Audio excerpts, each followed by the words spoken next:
ഒരു technical person എന്ന രീതിയിൽ ഞാനൊരു സെയിൽസ് പോഡ്കാസ്റ്റ് അത്രയും കെയർഫുള്ളായിട്ട് വാച്ച് ചെയ്തിട്ടുള്ളത് ആ പോഡ്കാസ്റ്റാണ്. അർജുൻ്റെ ഭയങ്കര സ്റ്റാൻഡ് ഔട്ട് ചെയ്ത് നിൽക്കുന്ന ഒരു പോഡ്കാസ്റ്റ് ആയിട്ടാണ് എനിക്ക് എപ്പോഴും തോന്നിയുള്ളത്. അതാണ് നമ്മൾ അങ്ങനെ നോട്ട് ചെയ്യും.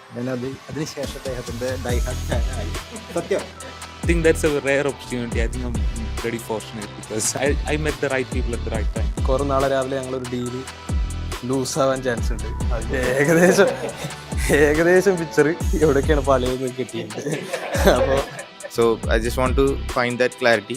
I think I got the clarity. നമ്മൾ ചെയ്യുന്ന കുറേ പ്രോസസ്സ് ആക്ച്വലി റൈറ്റ് അല്ലെന്നും ഇനിയും കുറേ ചെയ്യാനുണ്ടെന്നും ഇമ്പ്രൂവ്മെൻറ്റ്സ് ഉണ്ടെന്നുള്ളതൊക്കെ ഇന്നത്തെ ഒരു ക്ലാസ്സിൽ കൂടി കിട്ടി. ആൻഡ് നാളെ തന്നെ ഉള്ള 2 ഡീൽസിൽ I think I try to implement that.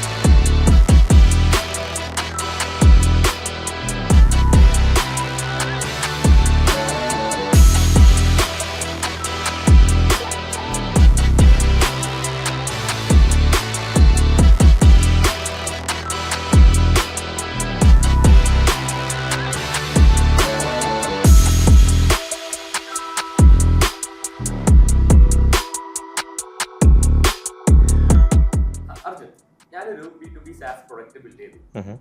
But what's next? So ഒരു B2B SaaS പ്രോഡക്റ്റ് ബിൽഡ് ചെയ്ത് കഴിഞ്ഞാൽ ബിൽഡ് ചെയ്യുന്നതിന് മുമ്പ് തന്നെ ആക്ച്വലി നിങ്ങൾ ആലോചിക്കേണ്ടതെന്ന് വെച്ചാൽ ഇതെങ്ങനെയാണ് ഗോ ടു മാർക്കറ്റ് ചെയ്യുന്നതെന്ന്. എന്ത് സാധനവും as a founder the first thing that you kind of figure out is how are you thinking about taking it to market. അത് വെച്ച് വേണം പ്രോഡക്റ്റ് ബിൽഡ് ചെയ്യാൻ തന്നെ. ഞാനത് എപ്പോഴും പറയുന്ന ഒരു സാധനമാണ്, പക്ഷേ ഇത് എത്ര പ്രാവശ്യം പറഞ്ഞാലും വളരെ ഇമ്പോർട്ടൻ്റ് ആയതുകൊണ്ട് വീണ്ടും പറയാം. ആളുകൾ എപ്പോഴും ഗോ ടു മാർക്കറ്റ് സ്ട്രാറ്റജി ഒരു സ്ട്രാറ്റജി ആയിട്ടാണ് ഒരു ബോക്സിലിരിക്കുന്ന ഒരു സാധനം, ഇതാണ് എൻ്റെ ഗോ ടു മാർക്കറ്റ് സ്ട്രാറ്റജി. അങ്ങനല്ല ഈ സാധനം ഇരിക്കുന്നത്. ഒരു കമ്പനിയുടെ സ്ട്രാറ്റജി എന്ന് പറഞ്ഞാൽ അത് വേറെ കുറേ സ്ട്രാറ്റജികളുടെ ഒരു ഗ്രൂപ്പാണ് ഒരു കമ്പനി സ്ട്രാറ്റജി എന്ന് പറഞ്ഞാൽ.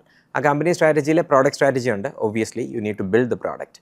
അത് കഴിഞ്ഞിട്ട് ഗോ ടു മാർക്കറ്റ് സ്ട്രാറ്റജി ഉണ്ട്. ഈ ഗോ ടു മാർക്കറ്റ് സ്ട്രാറ്റജിയുടെയും പ്രോഡക്റ്റ് സ്ട്രാറ്റജിയുടെയും നടുക്ക് വരും പ്രൈസിങ് സ്ട്രാറ്റജി. എന്ത് പ്രൈസിങ്ങിലാണ് ഈ പ്രോഡക്റ്റിൽ ഇറക്കി വിടേണ്ടത് എന്നുള്ളത്. അത് കഴിഞ്ഞിട്ട് ഗോ ടു മാർക്കറ്റിൽ ചെന്ന് കഴിയുമ്പോൾ അതിൻ്റെ അപ്പുറത്ത് പോസ്റ്റ് സെയിൽസ്, അതായത് സെയിൽസ് കഴിഞ്ഞു നൗ വാട്ട് എന്ന് പറഞ്ഞാൽ ഈ ഗോ ടു മാർക്കറ്റ് സ്ട്രാറ്റജി തന്നെ മാർക്കറ്റിംഗ് സ്ട്രാറ്റജി ഉണ്ട്, സെയിൽസ് സ്ട്രാറ്റജി ഉണ്ട്, പോസ്റ്റ് സെയിൽസ് സ്ട്രാറ്റജി ഉണ്ട്. ഇതെല്ലാം ഒരൊറ്റ ത്രെഡാണ്. ഇത് അങ്ങോളം ഇങ്ങോളം നിങ്ങൾ ആലോചിക്കാനുള്ള ഒരു ഫസ്റ്റ് ടൈം ഫൗണ്ടറിനെ എല്ലാം വിഷ്വലൈസ് ചെയ്യാനായിട്ടുള്ള ഓപ്പർച്യൂണിറ്റി കാണത്തില്ല. പക്ഷേ യു ഹാവ് ടു തിങ്ക് ഒരു സർട്ടൻ ലെവലെങ്കിലും അത് ആലോചിച്ചിരിക്കണം. കാരണം എന്താണെന്ന് വെച്ചാൽ നമ്മളൊരു പ്രോഡക്റ്റ് ബിൽഡ് ചെയ്യുമ്പോൾ ഈ പ്രോഡക്റ്റ് ആർക്ക് വേണ്ടിയാണ് ബിൽഡ് ചെയ്യുന്നത് എന്നൊരു സാധനമുണ്ട്. നമ്മുടെ ഗോ ടു മാർക്കറ്റ് ടേംസിൽ പറഞ്ഞാൽ ഐഡിയൽ കസ്റ്റമർ പേഴ്സോണ. അത് പ്രോഡക്റ്റ് ബിൽഡ് ചെയ്തതിന് ശേഷം ഡിഫൈൻ ചെയ്യുന്ന ഒരു സാധനമല്ല. പലപ്പോഴും പ്രോഡക്റ്റ് ബിൽഡ് ചെയ്തിട്ട് നമ്മുടെ ICP റീഡിഫൈൻ ആവാറുണ്ട്, പിവറ്റ് ചെയ്യാറുണ്ട് നമ്മൾ. അതായത് ഒരു പ്രോഡക്റ്റ് നമ്മൾ എൻ്റർപ്രൈസിന് വേണ്ടി ഉണ്ടാക്കി, അല്ലെങ്കിൽ SMBക്ക് വേണ്ടി ഉണ്ടാക്കി, എന്നിട്ട് അതിനെ നമ്മൾ എൻ്റർപ്രൈസിലേക്ക് മാറ്റുന്നു. അത് സംഭവിക്കാം, അതൊരു പിവറ്റിൻ്റെ ഭാഗമാണ്. പക്ഷെ നമ്മളൊരു പ്രോഡക്റ്റ് ബിൽഡ് ചെയ്യുമ്പോൾ നമുക്കൊരു തീസിസ് ഉണ്ടാവണം. എൻ്റെ ഈ പ്രോഡക്റ്റ് ഉപയോഗിക്കുന്നത് ഇങ്ങനത്തെ ആളുകളായിരിക്കും. ഞാനൊരു എക്സാമ്പിൾ പറയാം. എൻ്റെ പ്രോഡക്റ്റ് ഉപയോഗിക്കുന്നത് 500 മുതൽ 4000 ആളുകളുള്ള കമ്പനികളായിരിക്കും ഫസ്റ്റ് ലെവൽ. ആ ടൈപ്പ് കമ്പനിയുടെ ഹെഡ് ക്വാർട്ടേഴ്സ് US-ലായിരിക്കും. ആ ടൈപ്പ് കമ്പനികളുടെ ഇൻഡസ്ട്രീസ് എന്ന് പറയുന്നത് retail, health care, life sciences, aviation, defence, ഈ 5 എണ്ണമായിരിക്കും. അപ്പോൾ ഇങ്ങനെ ഒരു യു ക്യാൻ കീപ് ഡൺ. നമുക്ക് ICP പറ്റി ഡീറ്റെയിൽ ആയിട്ട് സംസാരിക്കാം. പക്ഷേ ഇങ്ങനൊരു ഡെഫിനിഷൻ ഉണ്ടാവണം. അറ്റ് സം ലെവൽ ഇങ്ങനൊരു തീസിസ് ഉണ്ടാവണം. അപ്പോൾ ഈ തീസിസിനെ ബിൽഡ് വെച്ചിട്ടാണ് നിങ്ങളുടെ ഗോ ടു മാർക്കറ്റ് സ്ട്രാറ്റജി വരുന്നത്. കാരണം ഈ പ്രോഡക്റ്റ് ലെറ്റ്സ് സേ 500 മുതൽ 4000 എന്ന് ആയല്ലോ. അപ്പോൾ അതൊരു മിഡ് മാർക്കറ്റ് മുതൽ എൻ്റർപ്രൈസ്, ലോവർ എൻ്റർപ്രൈസ് വരെയാണ്. അത് 500 എന്നൊക്കെ പറയുന്നത് മിഡ് മാർക്കറ്റ്. സോ ഇതിന് ലൂസ് ഡെഫിനേഷനാണ്. എന്നാലും ഒരു 0 to 50 എന്ന് പറയുന്നത് മോം ആൻഡ് പോപ്പ് ഷോപ്സ് എന്ന് വിളിക്കാം. 50 to 250 എന്ന് പറയുന്നത് SMB എന്ന് വിളിക്കാം. 250 to ലെറ്റ്സ് സേ ഒരു 2000 എന്ന് പറയുന്നത് മിഡ് മാർക്കറ്റ് എന്ന് വിളിക്കാം. അത് 250 to 500 ഒരു ലോവർ മിഡ് മാർക്കറ്റും 500 to 2000 എന്ന് പറയുന്ന ഒരു അപ്പർ മിഡ് മാർക്കറ്റും, പിന്നെ 2000 മുകളിലോട്ടൊരു അപ് ടു 10,000 വരെ ഒരു ലോവർ എൻ്റർപ്രൈസ് എന്നും അബൌട്ട് 10,000 എന്ന് പറയുന്നത് ബിഗ് എൻ്റർപ്രൈസ് എന്നും വിളിക്കാം. ഇതൊരു ലൂസ് ഡെഫിനേഷനാണ്. ആളുകൾ അങ്ങോട്ടും ഇങ്ങോട്ടും ചെറുതായിട്ടൊക്കെ മാറ്റും. പക്ഷേ അപ്പം നമ്മുടെ ഈ 500 to 4,000 എന്ന് പറയുന്നത് is a lower mid market to lower enterprise. അതാണ് നമ്മുടെ ഒരു ഇത്. അപ്പോൾ ഇവിടെ ഉള്ളതെന്ന് വെച്ചാൽ you are basically talking about അവർക്ക് സർട്ടൻ ലെവൽ ഓഫ് സപ്പോർട്ട് വേണം. നിങ്ങൾക്ക് കുറച്ച് ഇംപ്ലിമെൻറ്റേഷൻ അവർക്ക് കൊടുത്തേ പറ്റൂ, നിങ്ങൾക്ക് കുറച്ച് കസ്റ്റമർ സപ്പോർട്ട് അവർക്ക് കൊടുത്തേ പറ്റൂ. അല്ലാതെ ഇന്ന് ആ product you go figure it out എന്ന് പറഞ്ഞാൽ പറ്റത്തില്ല. അതുപോലെ ഈ കമ്പനികളിലെല്ലാം തന്നെ പല പല ഡിപ്പാർട്ട്മെൻറ്റുകളുണ്ടാവും. അപ്പോൾ നിങ്ങൾ സെല്ല് ചെയ്യുമ്പോൾ തന്നെ ഒരു ബൈയിങ് കമ്മിറ്റി ഉണ്ടാവും. ഒരാളല്ല തീരുമാനം എടുക്കുന്നത്. B2Cയും B2Bയിലെയും പ്രൈമറി ഡിഫറൻസ് എന്ന് പറയുന്നത് 1 person മേക്കിംഗ് എ ഡിസിഷൻ അല്ല, ബൈയിങ് കമ്മിറ്റിയാണ് ഡിസിഷൻ എന്നുള്ളതാണ്. നമുക്കിതെല്ലാം ഡിഫൈൻ ചെയ്യാം, ഓരോരോ ടേംസായിട്ട് ഡിഫൈൻ ചെയ്യാം. ഈ വീഡിയോയിൽ നിങ്ങൾ കാണും തോറും ഇതെല്ലാം ഡെഫിനേഷൻസ് വന്നുകൊണ്ടിരിക്കും. B2Cയിൽ ഇപ്പം നിങ്ങളൊരു കാർ എടുക്കുകയാണ്. കാർ ഒരു കൺസിഡറേഷൻ പർച്ചേസാണ്. നിങ്ങൾ 20 ലക്ഷമോ 40 ലക്ഷമോ കൊടുത്തായിരിക്കും ഒരു കാർ മേടിക്കുന്നത്. പക്ഷേ അതിന് 1 അല്ലെങ്കിൽ 2 പേര്, നിങ്ങളും നിങ്ങളുടെ ഭാര്യയും, പ്രിറ്റി മച്ച് റൈറ്റ്, അല്ലെങ്കിൽ ഭർത്താവും, ആ സ്പൗസും ആ 2 പേരിൽ ആ തീരുമാനം തീർന്നു. പക്ഷേ B2Bയിൽ let's take an example of നിങ്ങളൊരു മാർക്കറ്റിങ്ങിൻ്റെ ടൂളാണ് സെല്ല് ചെയ്യുന്നതെന്ന് വിചാരിച്ചു. അപ്പോൾ ആ മാർക്കറ്റിംഗ് നോക്കുന്ന ഒരു VP ഓഫ് മാർക്കറ്റിംഗ് ഉണ്ടാവും. ചിലപ്പം പുള്ളിയുടെ മുകളിലൊരു CRO ഉണ്ടാവും. VP ഓഫ് മാർക്കറ്റിംഗ് ഉണ്ട്, VP ഓഫ് റെവോപ്സ് ഉണ്ട്, VP ഓഫ് പെർഫോമൻസ് മാർക്കറ്റിംഗ് ഉണ്ടാവാം. അങ്ങനെ കുറേ മാർക്കറ്റിങ്ങിൻ്റെ ടീമിലുള്ള ആൾക്കാരുണ്ട്. അപ്പോൾ അവരെല്ലാവരും ബൈയിങ് കമ്മിറ്റി വന്നു, 3 പേര് ലെറ്റ്സ് സേ. അത് കഴിയുമ്പോൾ ഈ മാർക്കറ്റിംഗ് സെയിൽസുമായിട്ട് വളരെ ക്ലോസ് ആണ്. അപ്പോൾ VP ഓഫ് സെയിൽസ് ആ ബൈയിങ് കമ്മിറ്റി വരും, ജസ്റ്റ് ഒന്ന് ഇൻഫ്ലുവൻസറായിട്ട്. അപ്പോൾ ഈ ബൈയിങ് കമ്മിറ്റി എന്ന് പറഞ്ഞാൽ ദ സെറ്റ് ഓഫ് പീപ്പിൾ, ഇത്രയും പേരുടെ അലൈൻമെൻറ്റ് ഉണ്ടായാലേ നിങ്ങൾക്ക് ഈ സാധനം സെല്ല് ചെയ്യാൻ പറ്റത്തുള്ളൂ. അതാണ് ബൈയിങ് കമ്മിറ്റി. അതിൽ നിങ്ങൾക്കൊരു എക്കോണമിക് ബയർ കാണും, ആരുടെ നിന്നാണ് കാശ് മേടിക്കുന്നത്. അത് typically CRO, VP of sales, VP of marketing, VP and above ആണ് നിങ്ങളുടെ ഇക്കോണമിക് ബയർ. അത് CEO വരെ ആവാം, CIO ആവാം, CFO ആവാം. സോ അങ്ങനെ ഒരാളുണ്ട്. പിന്നെ ചാമ്പ്യൻ ഉണ്ട്. ചാമ്പ്യൻ എന്ന് പറഞ്ഞാൽ നിങ്ങളുടെ ഈ പ്രോഡക്റ്റിനെ ആ കമ്പനിക്കകത്ത് സപ്പോർട്ട് ചെയ്തുകൊണ്ടിരിക്കുന്ന ആൾ, നിങ്ങളുടെ പ്രൈമറി പോയിന്റ് ഓഫ് കോൺടാക്റ്റ് ആയിരിക്കാം. That is who loves your product, അങ്ങനത്തെ ആൾ, അതാണ് ചാമ്പ്യൻ. പിന്നെ ഇൻഫ്ലുവൻസേഴ്സ് ഉണ്ട്, സ്ട്രോങ് ഇൻഫ്ലുവൻസേഴ്സ് ഉണ്ട്, വീക്ക് ഇൻഫ്ലുവൻസേഴ്സ് ഉണ്ട്. ഇപ്പം റവന്യൂ ഓപ്പറേഷൻസ് എന്ന് പറയുന്ന റെവോപ്സ് അല്ലെങ്കിൽ സെയിൽസ് ഓപ്സ് അല്ലെങ്കിൽ മാർക്കറ്റിംഗ് ഓപ്സ് എന്ന് വിളിക്കുന്നത്, ഒരു മാർക്കറ്റിംഗ് ടൂളാണ് മേടിക്കുന്നതെങ്കിൽ മാർക്കറ്റിംഗ് ഓപ്സ് സ്ട്രോങ് ഇൻഫ്ലുവൻസറാണ്. അയാൾ ഈ സാധനം എൻ്റെ സ്റ്റാക്കിൽ ഇൻ്റഗ്രേറ്റ് ആകും എന്ന് പറയുന്നിടം വരെ ആ കമ്പനി അത് മേടിക്കത്തില്ല. സ്ട്രോങ് ഇൻഫ്ലുവൻസറാണ്. അതേസമയം പ്രോഡക്റ്റ് മാർക്കറ്റിങ്ങിലുള്ള ഒരാളൊരു വീക്ക് ഇൻഫ്ലുവൻസറാണ്. അദ്ദേഹം ഓക്കെ, എനിക്കൊരു പോയിൻ്റ് ഉണ്ട്, പക്ഷേ അദ്ദേഹം കട്ടയ്ക്ക് നോ ഒന്നും പറയാൻ പോകുന്നില്ല. Is a weak influencer. ഇതാണ് ആ ബൈയിങ് കമ്മിറ്റി എന്ന് പറയുന്ന സാധനം. അപ്പം നിങ്ങളുടെ sales process now going back 500 തൊട്ട് 4000 പേരിലാണ് നിങ്ങൾ സെല്ല് ചെയ്യുന്നതെങ്കിൽ ഒരു ബൈയിങ് കമ്മിറ്റി ഉണ്ട്. അത് 4 തൊട്ട് 7 വരെയോ 4 തൊട്ട് 10 വരെയോ ആവാം നിങ്ങളുടെ buying committee. Let's take 7 or 6 as an average of your buying committee. അപ്പോൾ നിങ്ങൾക്ക് 6 പേരെ കൺവിൻസ് ചെയ്യണം. 6 പേരെ കൺവിൻസ് ചെയ്യാൻ ഒരു കോൾ ചെയ്യാൻ പറ്റുമോ? ചെയ്യാൻ പറ്റത്തില്ല. അപ്പോൾ എത്ര കോൾ നിങ്ങൾക്ക് വേണ്ടി വരും? മിനിമം 3-4 കോൾ വേണ്ടി വരും. ഫസ്റ്റ് കോൾ നിങ്ങളുടെ ഒരാൾ വന്നു സംസാരിച്ചു, അയാൾക്ക് ഇഷ്ടപ്പെട്ടാൽ അയാൾ തന്നെ ഒരു ഡീപ്പ് ഡൈവ് എടുക്കും, ചിലപ്പോൾ ഒരാളെ കൂടെ കൊണ്ടുവരും. അത് കഴിഞ്ഞ് 3ാമത്തെ കോളിൽ അവർ മൊത്തം ആൾക്കാരെ കൊണ്ടുവരും. 4ാമത്തെ കോളിലായിരിക്കും നിങ്ങളുടെ സെല്ല് ക്ലോസ് ആവുന്നത്. So 4 call. അപ്പോൾ നിങ്ങളുടെ ഒരു ഡെഫിനിഷൻ, ഈ പ്രോഡക്റ്റ് 500-ന് മുകളിലേക്കാണ് ഞാൻ സെല്ല് ചെയ്യാൻ പോകുന്നത് എന്നുള്ള ഒരൊറ്റ തീരുമാനത്തിൽ നിങ്ങളുടെ ബൈയിങ് കമ്മിറ്റി മാറിയപ്പോൾ നിങ്ങളുടെ സെയിൽസ് സൈക്കിൾ മാറി, നമ്പർ ഓഫ് സെയിൽസ് കോൾസ് കൂടി. അപ്പോൾ ഇത്രയും സെയിൽസ് കോൾസ് സപ്പോർട്ട് ചെയ്യണമെങ്കിൽ ഒരു അക്കൗണ്ട് എക്സിക്യൂട്ടീവ്, ഒരു സെയിൽസ് ആളിന് ഒത്തിരി ഓപ്പർച്യൂണിറ്റീസ് ഒരു സമയത്ത് സപ്പോർട്ട് ചെയ്യാൻ പറ്റത്തില്ല. കാരണം ഓരോത്തിനും ഓരോ ഓപ്പർച്യൂണിറ്റിക്ക് 4 കോൾ ഉണ്ടെങ്കിൽ എനിക്കൊരു ദിവസം 4 കോളേ ചെയ്യാൻ പറ്റൂ ആസ് ആൻ അക്കൗണ്ട് എക്സിക്യൂട്ടീവ്. എനിക്ക് ബാക്കിയുള്ള ജോലികളും ഉണ്ടല്ലോ. അപ്പോൾ എനിക്ക് ഒരു മാസം എത്ര എണ്ണം സപ്പോർട്ട് ചെയ്യാൻ പറ്റും? 20 ദിവസമേ ഉള്ളൂ. 20 ദിവസം ഉണ്ടെങ്കിൽ എനിക്ക് 20 ഓപ്പർച്യൂണിറ്റീസേ സപ്പോർട്ട് ചെയ്യാൻ പറ്റത്തുള്ളൂ. മനസ്സിലായി? അപ്പോൾ ആ 20 ഓപ്പർച്യൂണിറ്റിയിൽ നിന്ന് എനിക്ക് ആ മാസത്തെ കോട്ട ഹിറ്റ് ചെയ്യാൻ പറ്റണം. ഇത് കുറച്ച് കൺഫ്യൂസിങ് ആവും, ബട്ട് ആസ് യു ഹിയർ നിങ്ങൾക്കത് മനസ്സിലാവും. ആ ലൈൻ ആണ് ഞാൻ എക്സ്പ്ലെയിൻ ചെയ്യാൻ ശ്രമിക്കുന്നത്. അപ്പോൾ നിങ്ങളുടെ പ്രോഡക്റ്റ് സ്ട്രാറ്റജി നിങ്ങളുടെ ഗോ ടു മാർക്കറ്റ് സെയിൽസ് സ്ട്രാറ്റജിയെ ഇൻഫ്ലുവൻസ് ചെയ്ത് കഴിഞ്ഞു. ആ സെയിൽസ് സ്ട്രാറ്റജി പിന്നെ നിങ്ങളുടെ പോസ്റ്റ് സെയിൽസ് സ്ട്രാറ്റജിയെ ഇൻഫ്ലുവൻസ് ചെയ്ത് കഴിഞ്ഞു.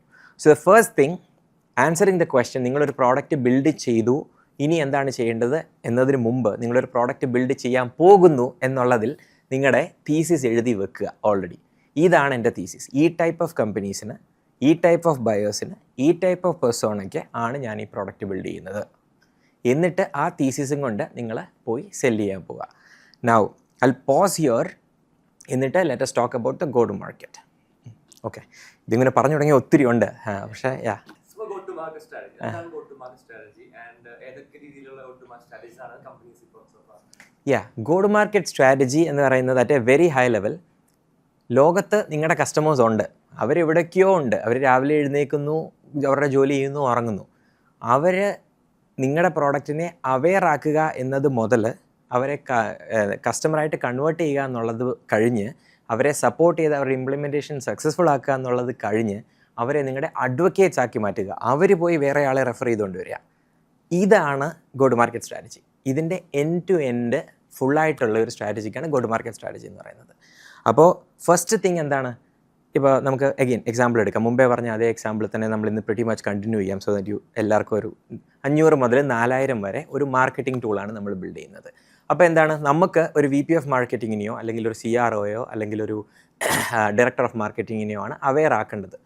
അവർ രാവിലെ എഴുന്നേൽക്കുന്നു, ജോലി ചെയ്യുന്നു, വീട്ടിൽ പോകുന്നു, തിരിച്ചു പോകുന്നു. ഇതാണ് അവരുടെ ലൈഫ്. എങ്ങനെയാണ് അവരെ അവെയർ ആക്കുന്നത്? ഈ പ്രോസസ്സാണ് ടോപ്പ് ഓഫ് ദ ഫണൽ എന്ന് വിളിക്കുന്നത്. അതായത് നിങ്ങളുടെ ഫണലിനെ നോക്കുകയാണെങ്കിൽ ഫണൽ ഒരു top of the funnel, middle of the funnel, bottom of the funnel എന്ന് പറയുന്ന 3ആയിട്ട് നമ്മൾ റഫ്ലി തിരിക്കാറുണ്ട്. ടോപ്പ് ഓഫ് ദ ഫണൽ എന്ന് പറഞ്ഞാൽ അവെയർനെസ് ലെവലാണ്. ഇതിൽ നിങ്ങളുടെ പ്രോഡക്റ്റിനെ കുറിച്ച് അവെയർ ആയവരാണ് ഈ ടോപ്പ് ഓഫ് ദ ഫണലിൽ നിൽക്കുന്നത്. അതിന് താഴെ ഒരു കൺസിഡറേഷൻ ഫേസിൽ അവർക്ക് കുറച്ചുകൂടെയൊക്കെ അറിയാം നിങ്ങളുടെ പ്രോഡക്റ്റിനെ കുറിച്ച്, നിങ്ങളുടെ പ്രോഡക്റ്റും നിങ്ങളുടെ കമ്പനിയും നിങ്ങളുടെ വെണ്ടറിനെ കുറിച്ചൊക്കെ അവർക്ക് കുറച്ചുകൂടെയൊക്കെ അറിയാം, അവർ കൺസിഡർ ചെയ്യുന്നുണ്ട്. ആ ഒരു ലെവലൊക്കെ ആകുമ്പം ആണ് ഒരു മിഡിൽ ഓഫ് ദ ഫണൽ പറയുന്നത്. ഹയർ ലെവൽസ് ഓഫ് കൺസിഡറേഷനും ഒരു പർച്ചേസ് ബിഹേവിയറും വരുമ്പോഴാണ് ബോട്ടം ഓഫ് ദ ഫണൽ എന്ന് വിളിക്കുന്നത്. ഇത് ഓരോ കമ്പനിക്ക് ഓരോ രീതിയിലാണ് നിങ്ങൾക്ക് ഇത് ഡിഫൈൻ ചെയ്യാൻ പറ്റുന്നത്. ചിലർക്ക് പറയാം എൻ്റെ വെബ്സൈറ്റിൽ ഒരു പ്രാവശ്യം വന്നയാളെ ഞാൻ അവെയർ എന്ന് വിളിക്കും. ചിലർ പറയും എൻ്റെ വെബ്സൈറ്റിൽ വരികയും 15 സെക്കൻഡ് നിന്നാൽ മാത്രമേ ഞാൻ അവരെ അവെയർ എന്ന് വിളിക്കൂ. അപ്പോൾ ഇതിൽ ഈ അക്രോസ് ഈ ഫണലിൽ ഈ കയറി വരുന്ന അക്കൗണ്ടുകളെ, നമ്മൾ B2B പറയുന്നതുകൊണ്ട് കയറി വരുന്ന കമ്പനികളെ ഈ ഓരോ സ്റ്റെപ്പും ക്വാളിഫൈ ചെയ്താണ് നമ്മൾ ഈ ഫണൽ ഡെഫിനേഷനിൽ കൂടെ കയറ്റിവിടുന്നത്. അറ്റ് ദ ഹയസ്റ്റ് ലെവൽ ഒരു ഡെഫിനേഷൻ, നമ്മൾ ഈ അക്കൗണ്ടിൻ്റെ ഒരു ഡെഫിനേഷൻ, ആ ഫണലിൽ കൂടെ പോകുന്ന ഒരു ഡെഫിനേഷൻ പറയാം, സോ ദാറ്റ് എല്ലാവർക്കും മനസ്സിലാവുക. ഫസ്റ്റ് ലെവൽ അവെയർ ആക്കുന്ന ലെവലിൽ നിങ്ങൾക്ക് ആ അക്കൗണ്ടിനെയോ അല്ലെ ആ ലീഡിനെയോ, ലീഡെന്ന് പറയുന്നത് ഒരു പൊട്ടൻഷ്യൽ ഓപ്പർച്യൂണിറ്റി ആവാൻ സാധ്യതയുള്ള ഒരാളെയോ ഒരു കമ്പനിയെയോ ആണ് ലീഡെന്ന് വിളിക്കുന്നത്. MQL എന്ന് വിളിക്കാം, മാർക്കറ്റിംഗ് ക്വാളിഫൈഡ് ലീഡ് എന്ന് വെച്ചാൽ അവർ നിങ്ങളുടെ മാർക്കറ്റിങ്ങിൽ നിങ്ങൾ ചെയ്തിട്ടുള്ള എന്തോ ആയിട്ട് ഏതോ ലെവലിൽ എൻഗേജ് ചെയ്തിട്ടുണ്ട്. നിങ്ങളുടെ ഒരു ആഡ് കണ്ടിട്ടുണ്ടാവാം, നിങ്ങളുടെ ഒരു വെബിനാർ കണ്ടിട്ടുണ്ടാവാം, നിങ്ങളുടെ ഒരു ഡോക്യുമെൻ്റ് ഡൗൺലോഡ് ചെയ്തിട്ടുണ്ടാവാം, നിങ്ങളുടെ വെബ്സൈറ്റ് വന്നിട്ടുണ്ടാവാം, നിങ്ങളുടെ ഒരു സ്പീച്ച് കേട്ടിട്ടുണ്ടാവാം, whatever some form of നിങ്ങളുടെ മാർക്കറ്റിംഗ് ഇതിൽ നിങ്ങളെക്കുറിച്ചോ നിങ്ങളുടെ കമ്പനിയെക്കുറിച്ചോ അവെയർ ആകുമ്പോൾ അതിനെ MQL എന്ന് വിളിക്കാം. കൂട്ടത്തിൽ ഈ MQLന് വേറെ കുറച്ച് ഡെഫിനേഷൻസ് ഉണ്ട്. ഇപ്പോൾ 500 തൊട്ട് 4000 നമ്മുടെ ICP. 2 പേരുള്ള ഒരു കമ്പനിയുടെ ഒരാൾ എന്നെക്കുറിച്ച് എത്ര അറിഞ്ഞാലും അയാളെ ഞാൻ MQL എന്ന് വിളിക്കത്തില്ല. കാരണം he or she or that company is not qualified. Marketing ആവണം, ക്വാളിഫൈഡും ആവണം, എന്നാലേ MQL എന്ന് വിളിക്കത്തുള്ളൂ. സോ ഈ MQL കഴിഞ്ഞാൽ പിന്നെ അടുത്ത ലെവൽ, ഓക്കെ ഇദ്ദേഹം ഇത് എൻഗേജ് ചെയ്തു, സംഭവമൊക്കെ ആ പുള്ളിക്ക് മനസ്സിലായി, അവെയറായി. അടുത്ത ലെവൽ എന്ന് പറയുന്നത് SQL, സെയിൽസ് ക്വാളിഫൈഡ് ലീഡ്. ഇത് ഈ കമ്പനി നമുക്ക് സെല്ല് ചെയ്യാൻ പറ്റുന്ന ഒരു പൊട്ടൻഷ്യൽ കമ്പനിയാണ് ഞാൻ ഐഡൻറ്റിഫൈ ചെയ്യുമ്പോൾ അത് SQL ആയിട്ട് മാറും. SQL ആയി കഴിയുമ്പം SQL എന്ന് പറഞ്ഞാൽ ബേസിക്കലി ഇങ്ങനെയും പറയാം, മീറ്റിംഗ് സെറ്റായാൽ SQL എന്ന് വിളിച്ചോ നിങ്ങളാണ്. ആ കമ്പനിയുമായിട്ട് നിങ്ങൾക്ക് നിങ്ങളുടെ സെയിൽസ് പേഴ്സൺ ഒരു മീറ്റിംഗ് സെറ്റായാൽ അത് SQL ആണ്. അടുത്ത ലെവലിൽ മീറ്റിംഗ് കഴിഞ്ഞു. ഫസ്റ്റ് മീറ്റിംഗ് കഴിയുമ്പോൾ ഒരു ക്വാളിഫിക്കേഷൻ എന്ന് പറയുന്നൊരു പ്രോസസ്സുണ്ട്. അതായത് സെയിൽസ് ആളും ബയറും തമ്മിൽ 30 മിനിറ്റ് സംസാരിച്ച് കഴിയുമ്പോൾ ഈ സെയിൽസ് ആളിന് തോന്നണം, ഈ ആൾക്ക് നമ്മൾ സെല്ല് ചെയ്യുന്ന പ്രോഡക്റ്റ് കൊണ്ട് ഉപകാരമുണ്ട്. അവർ ഒരു 3-4 പ്രോബ്ലം പറഞ്ഞു അവരുടെ ജീവിതത്തിൽ എല്ലാ ദിവസവും ഉള്ള.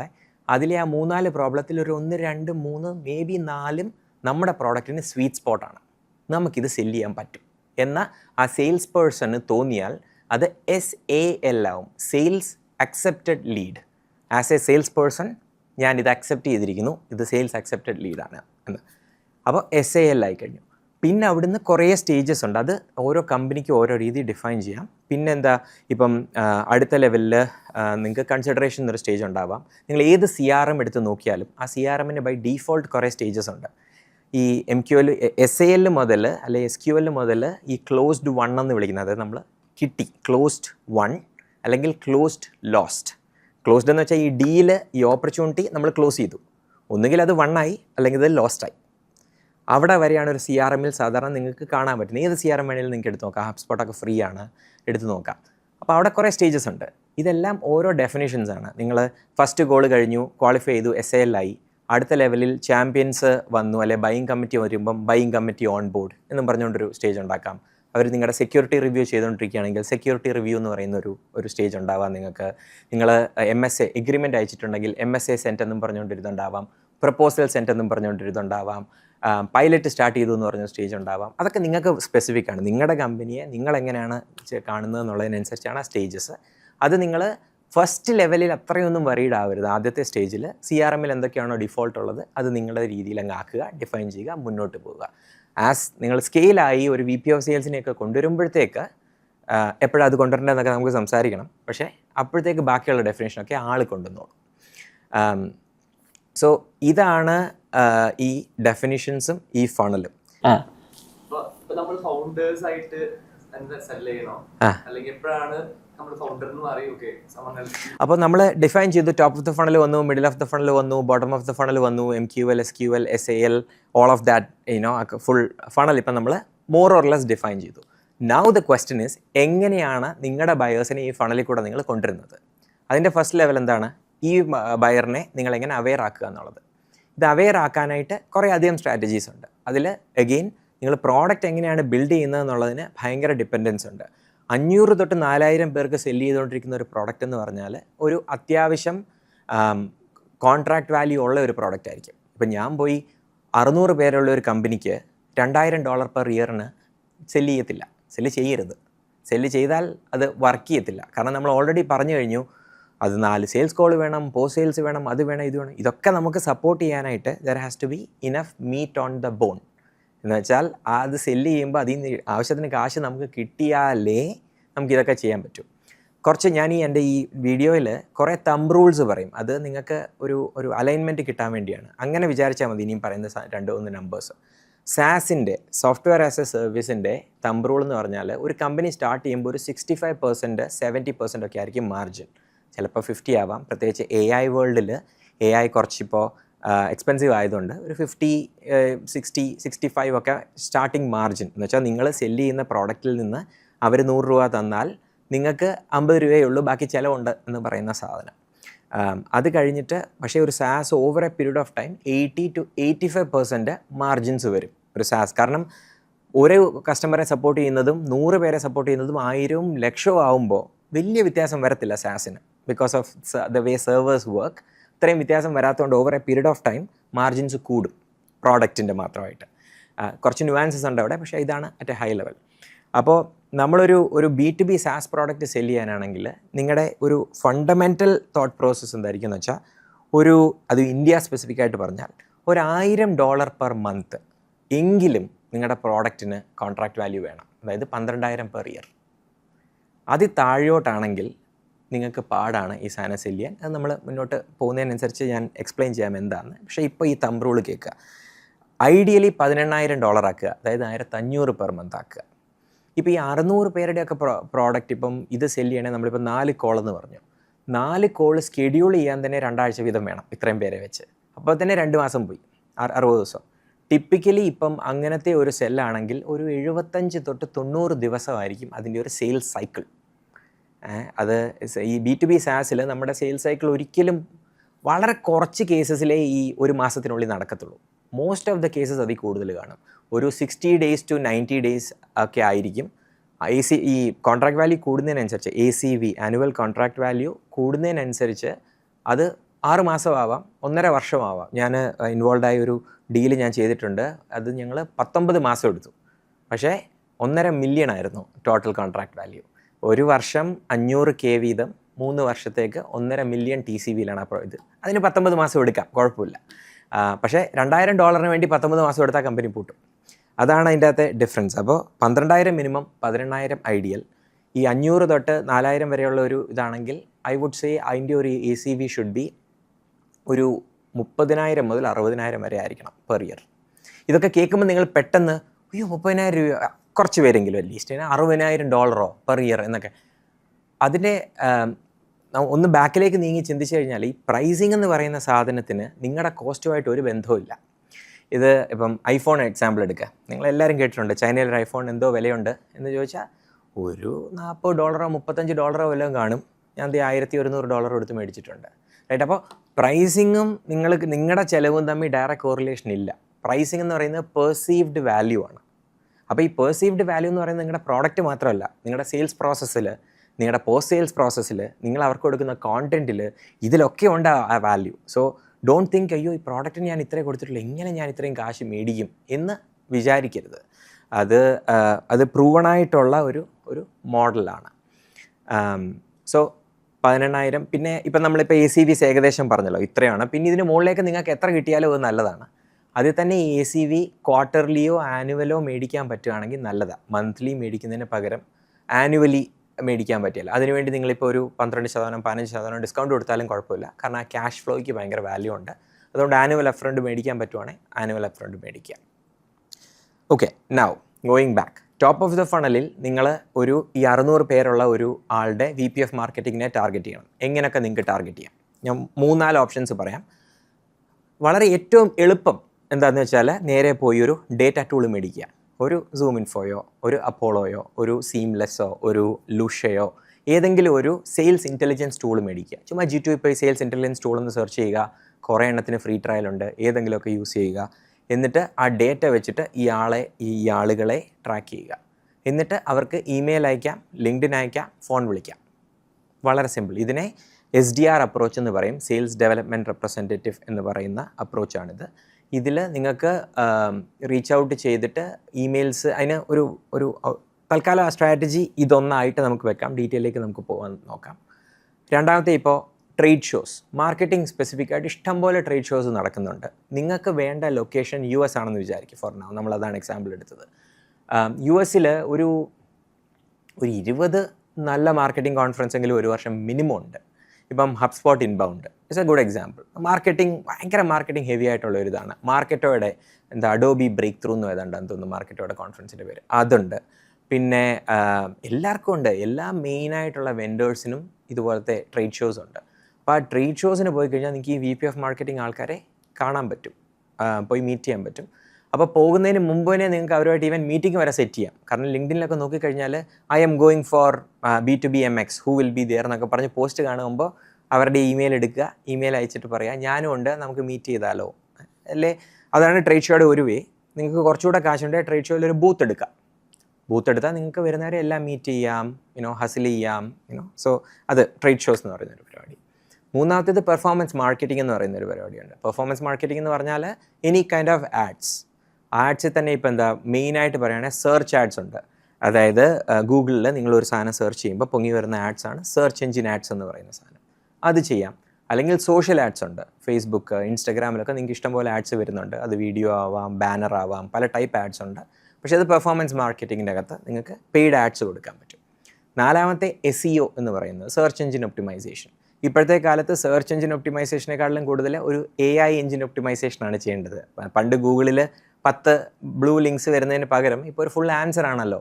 പെർപ്ലെക്സിറ്റി ആണെങ്കിലും ഗൂഗിൾ ആണെങ്കിലും ChatGPT ആണെങ്കിലും. അപ്പോൾ അതിന് ഒപ്റ്റിമൈസ്ഡ് ആയിട്ട് നിങ്ങൾ കോണ്ടൻറ്റ് ക്രിയേറ്റ് ചെയ്യുകയാണെങ്കിൽ നിങ്ങളുടെ പ്രോഡക്റ്റ് പൊങ്ങി വരും.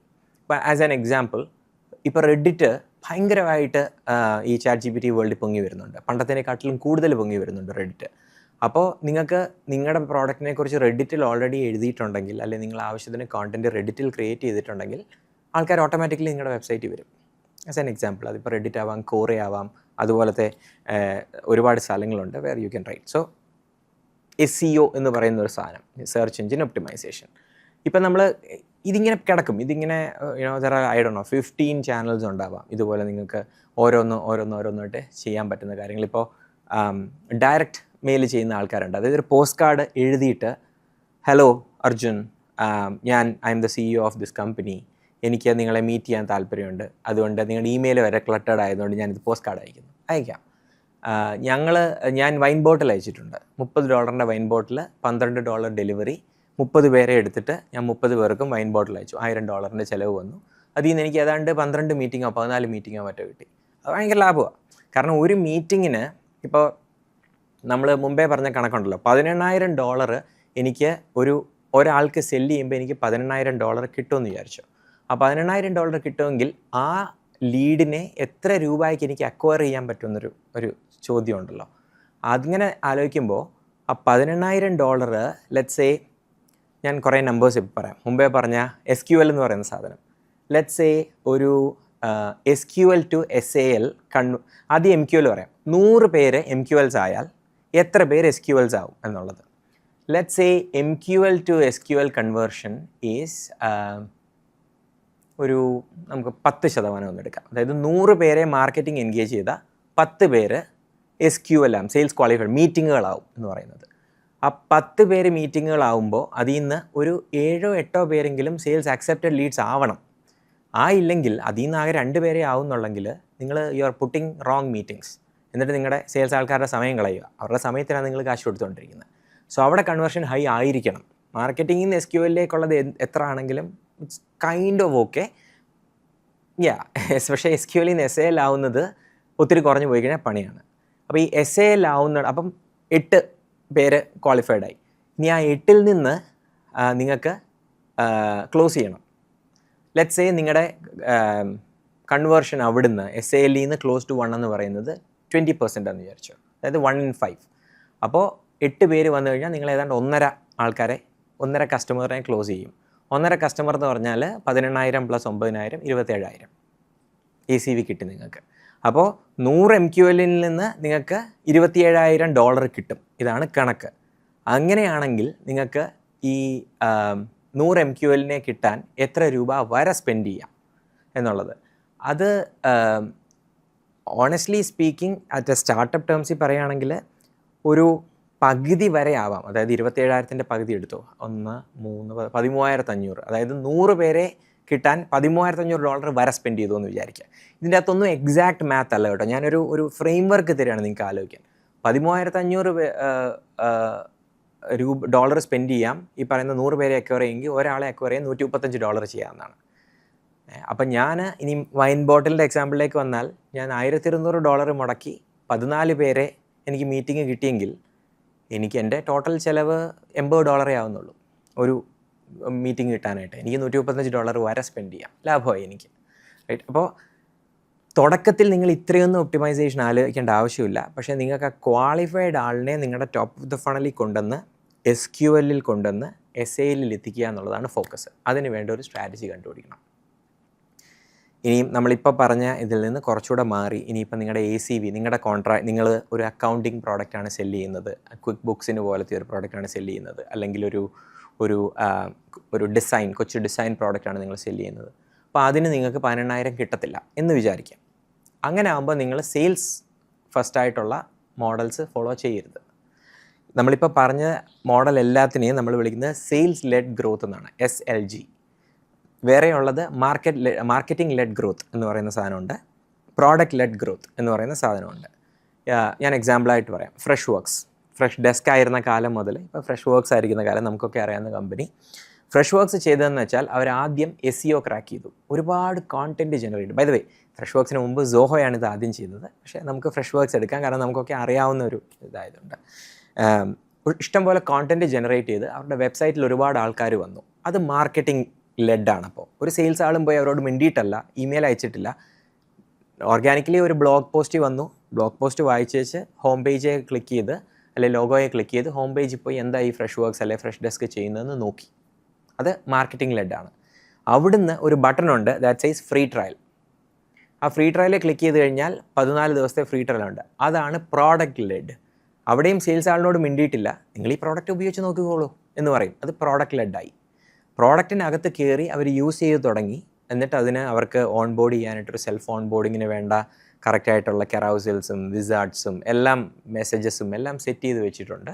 സെറ്റ് ചെയ്ത് അകത്ത് കയറി കഴിയുമ്പോൾ പ്രോഡക്റ്റ് ലൈക്ക് ചെയ്തെങ്കിൽ നമ്മൾ ഓരോന്നും ചെയ്തുകൊണ്ടിരിക്കുമ്പോൾ ഒരിടത്ത് ക്ലിക്ക് ചെയ്യുമ്പോൾ ഉടനെ ഒരു പോപ്പപ്പ് പൊങ്ങി വന്നിട്ട് പറയും, അയ്യോ അത് പെയ്ഡാണ് കേട്ടോ, നിങ്ങൾ പെയ്ഡാണ്, നിങ്ങൾക്ക് സെയിൽസ് ആളിനോട് സംസാരിക്കാൻ താല്പര്യമുണ്ടോ?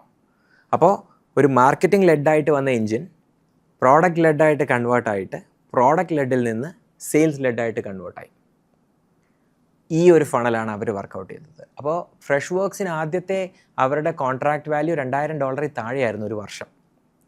പക്ഷേ ഇങ്ങനെയാണ് അവരത് സ്കെയിൽ ചെയ്തത്. അപ്പോൾ അവരുടെ ലീഡിൻ്റെ കോസ്റ്റ് വളരെ കുറവായിരുന്നു. അപ്പോൾ അവർക്ക് സെയിൽസ് പേഴ്സൻ്റെ കോസ്റ്റ് മാത്രം മതിയായിരുന്നു. അതുകൊണ്ട് the kind of made it work. പിന്നെ ഇന്ത്യയിൽ അക്കൗണ്ട് എക്സിക്യൂട്ടീവ്സും SDRനൊക്കെ കൊടുക്കേണ്ട റേറ്റ്സ് കുറച്ച് കുറവായതുകൊണ്ട് അന്ന് ആ കാലത്ത് they made it work. So this is a good example of how to bring people at the top of the funnel. അത് മാത്രമേ നമ്മൾ ഇതുവരെ പറഞ്ഞിട്ടുള്ളൂ. സെയിൽസ് ലെഡാണ് എന്താണ്, മാർക്കറ്റിംഗ് ലെഡാണ് എന്താണ്, പ്രോഡക്റ്റ് ലെഡാണ് എന്താണ്, എങ്ങനെയാണ് നിങ്ങൾക്ക് അവിടെ കൺവേർട്ട് ചെയ്യാൻ പറ്റുന്നത്. ഈ ടോപ്പ് ഓഫ് ദ ഫണലിൽ നിങ്ങൾ മാർക്കറ്റിംഗ് ലെഡ് ആണെങ്കിലും പ്രോഡക്റ്റ് ലെഡ് ആണെങ്കിലും ഈവൻ സെയിൽസ് ലെഡ് ആണെങ്കിലും നിങ്ങളുടെ മെയിനായിട്ടുള്ള സെയിൽസ് ആൾക്കാർ ആക്ച്വലി ഇതുവരെ കസ്റ്റമറോട് സംസാരിച്ചിട്ടില്ല. അതായത് ഈ നമ്മുടെ സെയിൽസ് ഡെവലപ്മെൻറ്റ് റെപ്രസെൻറ്റേറ്റീവ്സ് എന്ന് വിളിക്കുന്ന ആളുകളുണ്ട്. അവരുടെ പരിപാടിയാണ് ഇമെയിൽ അയയ്ക്കുക, ലിങ്ക്ഡിൻ അയയ്ക്കുക, ഫോൺ വിളിക്കുക എന്ന് പറയുന്ന സാധനമൊക്കെ. ബൈ ദ വേ, ഞാൻ പറയുന്ന ഏതെങ്കിലും ഒരു ടെർമിനോളജി നിങ്ങൾക്ക് മനസ്സിലാവുന്നില്ലെങ്കിൽ വീഡിയോ പോസ് ചെയ്തിട്ട് നേരെ പോവുക, ChatGPT എടുക്കുക, who is A sales development representative in B2B SaaS എന്ന് ടൈപ്പ് ചെയ്യുക. ഫുൾ എക്സ്പ്ലനേഷൻ വരും.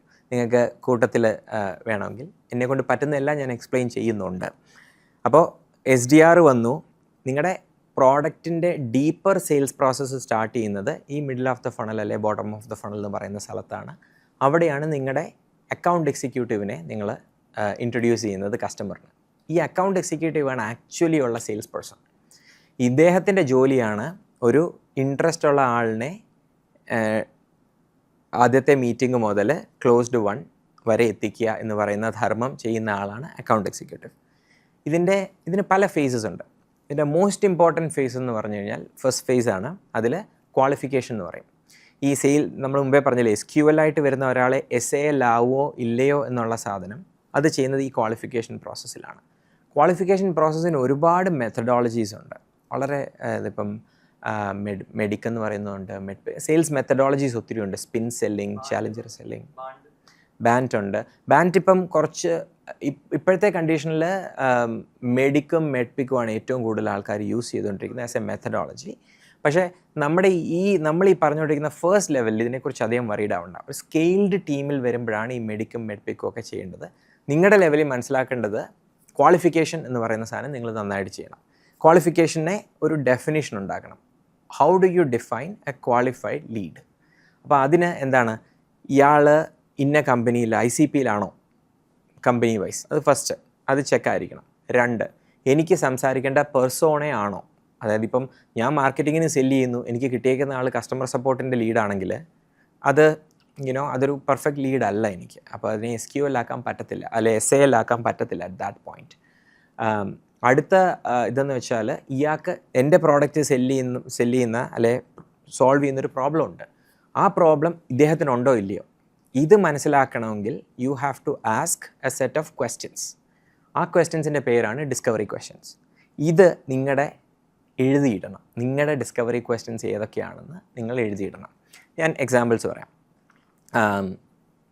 ഫ്രഷ് വർക്ക്സിൻ്റെ വെച്ച് ഞാൻ എക്സ്പ്ലെയിൻ, എനിക്ക് ഇൻറ്റേർണൽ ഇൻഫർമേഷൻ ഇല്ല, പക്ഷേ വെളിയിൽ നിന്ന് ഞാൻ ഫ്രഷ് വർക്ക്സിൻ്റെ സെയിൽസ് ആളായിരുന്നെങ്കിൽ എന്തായിരിക്കും ഞാൻ ചോദിക്കാനിടയുള്ള ഡിസ്കവറി ക്വസ്റ്റ്യൻസ്, റൈറ്റ്?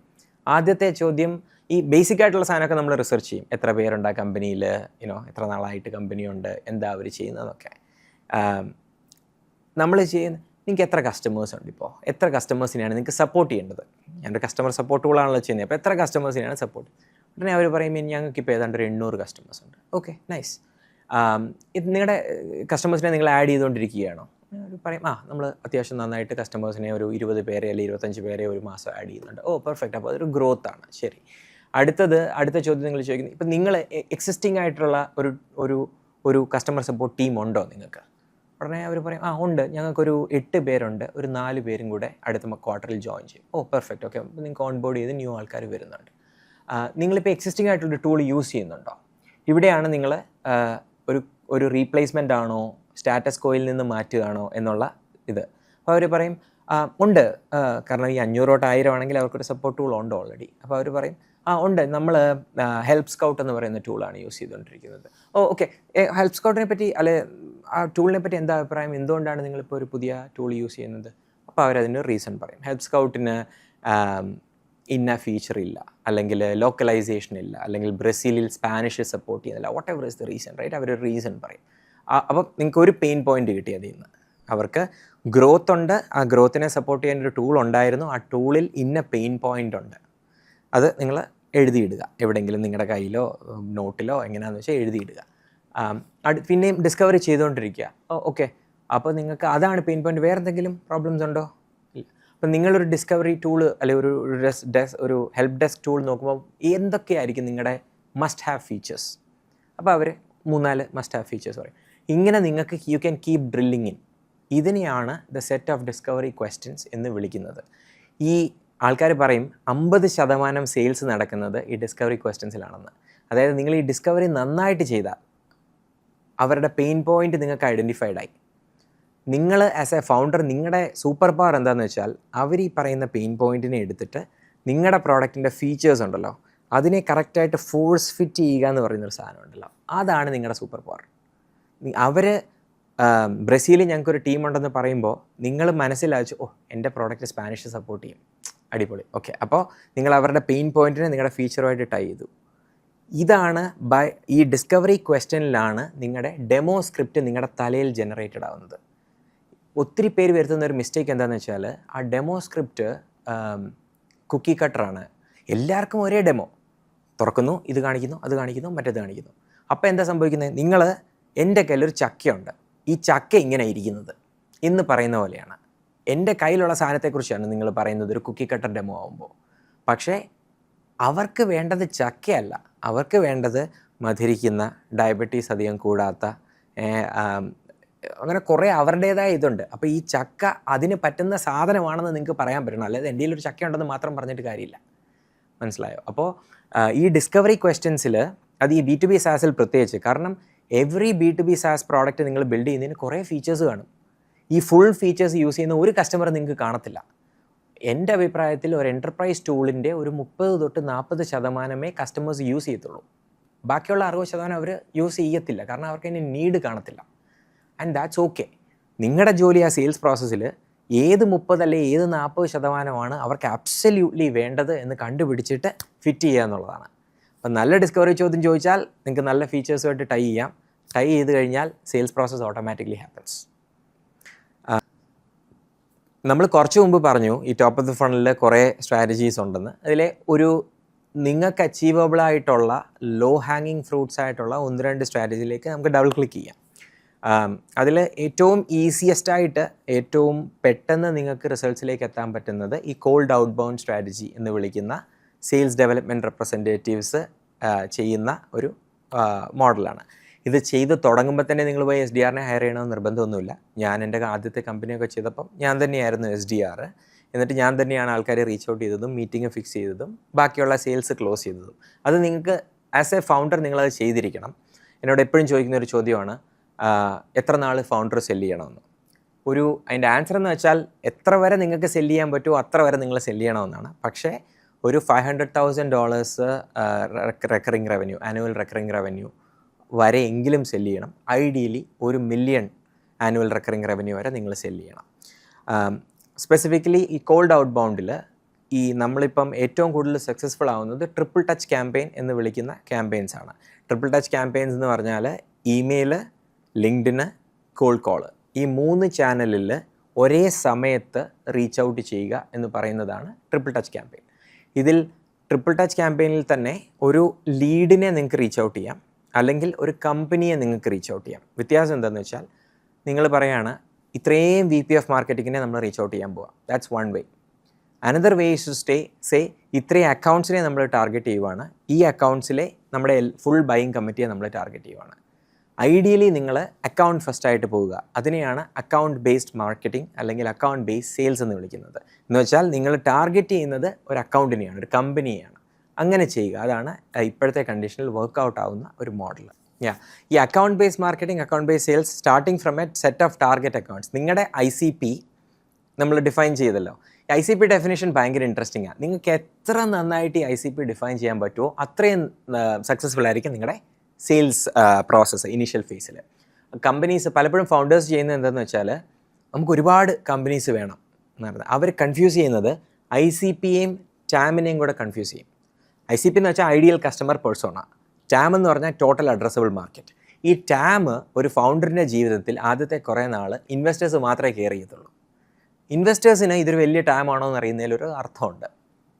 അത് ഇൻവെസ്റ്റേഴ്സിനോട് വലുതാണെന്ന് പറഞ്ഞ് വെച്ചാൽ അത് മറക്കുക. നിങ്ങളുടെ സെയിൽസ് പ്രോസസ്സിൽ വരുമ്പോൾ ഈ ICP എന്ന് പറയുന്നത് എത്ര ഡീപ്പായിട്ട് നിങ്ങൾക്ക് പോകാമോ അത്രയും ഡീപ്പായിട്ട് പോവുക. അതായത് ഈ ICP at the end of the day is A set of filters. അതായത് നമ്മൾ ലൊക്കേഷൻ യുണൈറ്റഡ് സ്റ്റേറ്റ്സ് ആദ്യത്തെ ഫിൽറ്റർ, 500 തൊട്ട് 4000 വരെയുള്ള എംപ്ലോയീസ് രണ്ടാമത്തെ ഫിൽറ്റർ, ഇൻഡസ്ട്രി ഇന്ന ഇൻഡസ്ട്രി മൂന്നാമത്തെ ഫിൽറ്റർ. അങ്ങനെ എത്ര ഫിൽറ്റർ നിങ്ങൾക്കിടാമോ അത്രയും ഫിൽറ്റർ നിങ്ങൾ ഇട്ടുകൊണ്ടിരിക്കുക. നിങ്ങൾക്കൊരു 2000 അല്ലെങ്കിൽ ഈവൻ ഒരു 1000 അക്കൗണ്ട്സ് മതി ടു ഗെറ്റ് സ്റ്റാർട്ടഡ്. നിങ്ങളുടെ ഐഡിയൽ കസ്റ്റമറിൽ 1000 അക്കൗണ്ട്സ് ഉണ്ടെങ്കിൽ you can get started easy ആയിട്ട്. അപ്പോൾ നിങ്ങൾ ഈ അത്രയും വരെ ഫിൽട്ടർ ചെയ്ത് നിങ്ങൾക്ക് കൊണ്ടുവരാൻ പറ്റുമോ എന്നുള്ളതാണ് ക്വസ്റ്റ്യൻ. ഞാനതിൻ്റെ ഇപ്പോഴത്തെ വേൾഡ് എന്ന് പറയുന്നത് ഭയങ്കര നോയ്സി ആയിട്ടുള്ള വേൾഡാണ്. അതായത് ഇപ്പോൾ എല്ലാ കമ്പനീസും ടാർഗറ്റ് ചെയ്യാൻ ശ്രമിക്കുകയാണ് ഈ ഡെസിഷൻ മേക്കേഴ്സിനെ. അതിൻ്റെ വേൾഡ് എവിടെ നിൽക്കുന്നതെന്ന് വെച്ചാൽ there are 5.5 million companies with more than 5 employees in US ആണ് പ്രൈമറി B2B SaaS മാർക്കറ്റ്. അതുകൊണ്ട് അതെടുത്ത് പറയുകയാണെങ്കിൽ 5.5 million കമ്പനീസ് ആണുള്ളത് 5 എംപ്ലോയീസിന് മുകളിൽ. 250 എംപ്ലോയീസിന് മുകളിലുള്ള 60,000 കമ്പനീസ് ഉണ്ട് US അത്രയേ ഉള്ളൂ. അപ്പോൾ ഈ 60,000 കമ്പനീസിലെ ഡിസിഷൻ മേക്കേഴ്സിനെ എടുത്ത് നോക്കിയാൽ ഒരു 3 million അല്ലെങ്കിൽ ഒരു 3.5 million ഡിസിഷൻ മേക്കേഴ്സ് ഉണ്ട് ഈ 60,000 കമ്പനീസിൽ. ഇൻഫ്ലുവൻസേഴ്സിനെ കൂടെ ആഡ് ചെയ്യുവാണെങ്കിൽ ഒരു 19 million including decision makers 19 million influencers ഉണ്ട്. ഇത്രയും പേർക്കാണ് ഈ ലോകത്തുള്ള എല്ലാ കമ്പനീസും സെല് ചെയ്തുകൊണ്ടിരിക്കുന്നത് ബേസിക്കലി. അപ്പോൾ noise is through the roof. അപ്പോൾ എന്താ സംഭവം എന്ന് വെച്ചാൽ നിങ്ങൾക്ക് റാൻഡമായിട്ട് നിങ്ങളുടെ ICPയെ ഹിറ്റ് ചെയ്യാൻ പറ്റില്ല.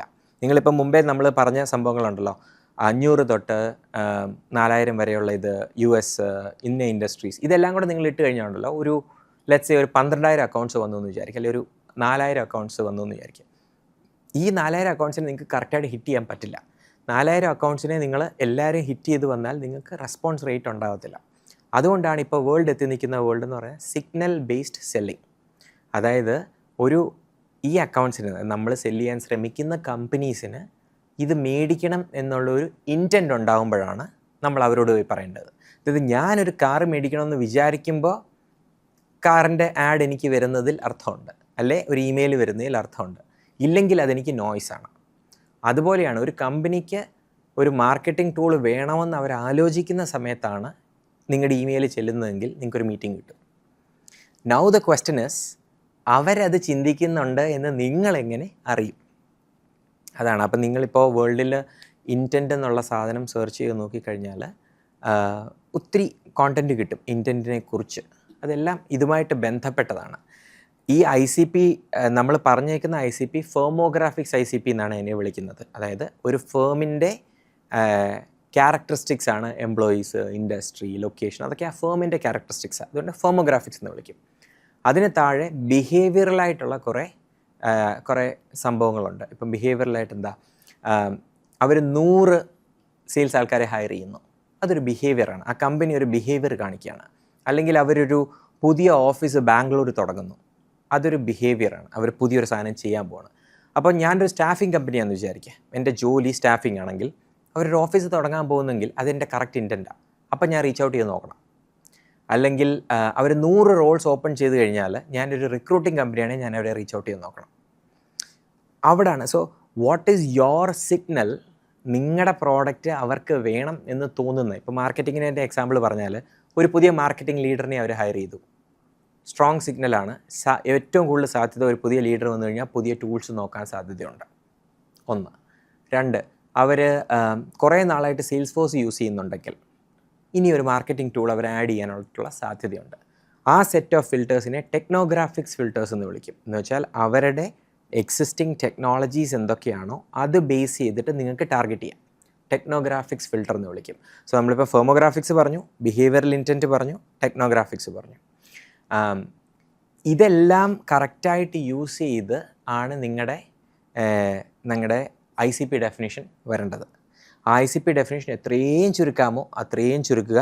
500 അക്കൗണ്ട് ആയാലും വേണ്ടിയല്ല, 1000 അക്കൗണ്ട് ആയാലും വേണ്ടിയല്ല. The more you can bring it down, the better results that you have. ഇതാണ് ആ ICP ഡെഫിനേഷൻ്റെ കംപ്ലീറ്റ്. സിഗ്നൽ ബേസ് സെല്ലിങ്ങിനെ കുറിച്ച് നിങ്ങൾ വായിക്കുക, കൂടുതലുണ്ട്. അത് നിങ്ങളുടെ സ്പെസിഫിസിറ്റി അനുസരിച്ച്, നിങ്ങൾ സെല്ല് ചെയ്യുന്ന പ്രോഡക്റ്റിനനുസരിച്ചാണ് സിഗ്നൽ. അല്ലാതെ ഒരു സിഗ്നൽ എല്ലാവർക്കും വർക്ക് ചെയ്യത്തില്ലല്ലോ. അങ്ങനെ വർക്ക് ചെയ്ത് കഴിഞ്ഞാൽ ആ സിഗ്നലിന് യൂസ് ഇല്ലാതായി പോകുമല്ലോ. നൗ സിഗ്നൽ കിട്ടി, നിങ്ങളുടെ അക്കൗണ്ട്സ് ഡിഫൈൻഡായി, നല്ല ICP കിട്ടിയെങ്കിൽ പിന്നെ അവരെ റീച്ച് ഔട്ട് ചെയ്യുക എന്നുള്ളതാണ്. റീച്ച് ഔട്ട് ചെയ്യുന്നതിനെ ഒരു സീക്വൻസ് എന്നാണ് വിളിക്കുന്നത്. കാരണം ഞാൻ ഒരാൾക്ക് മെസ്സേജ് അയച്ചു കഴിഞ്ഞാൽ ഉടനെ അയാൾ എൻ്റെ മെസ്സേജ് നോക്കിയിരിക്കുകയല്ല റെസ്പോണ്ട് ചെയ്യാനായിട്ട്, റൈറ്റ്? അപ്പോൾ അതിനെ പുള്ളിയെ എൻഗേജ് ചെയ്യാനായിട്ട് ഒരു സീക്വൻസ് ഉണ്ടാവണം. ആ സീക്വൻസ് എങ്ങനെയാണ്?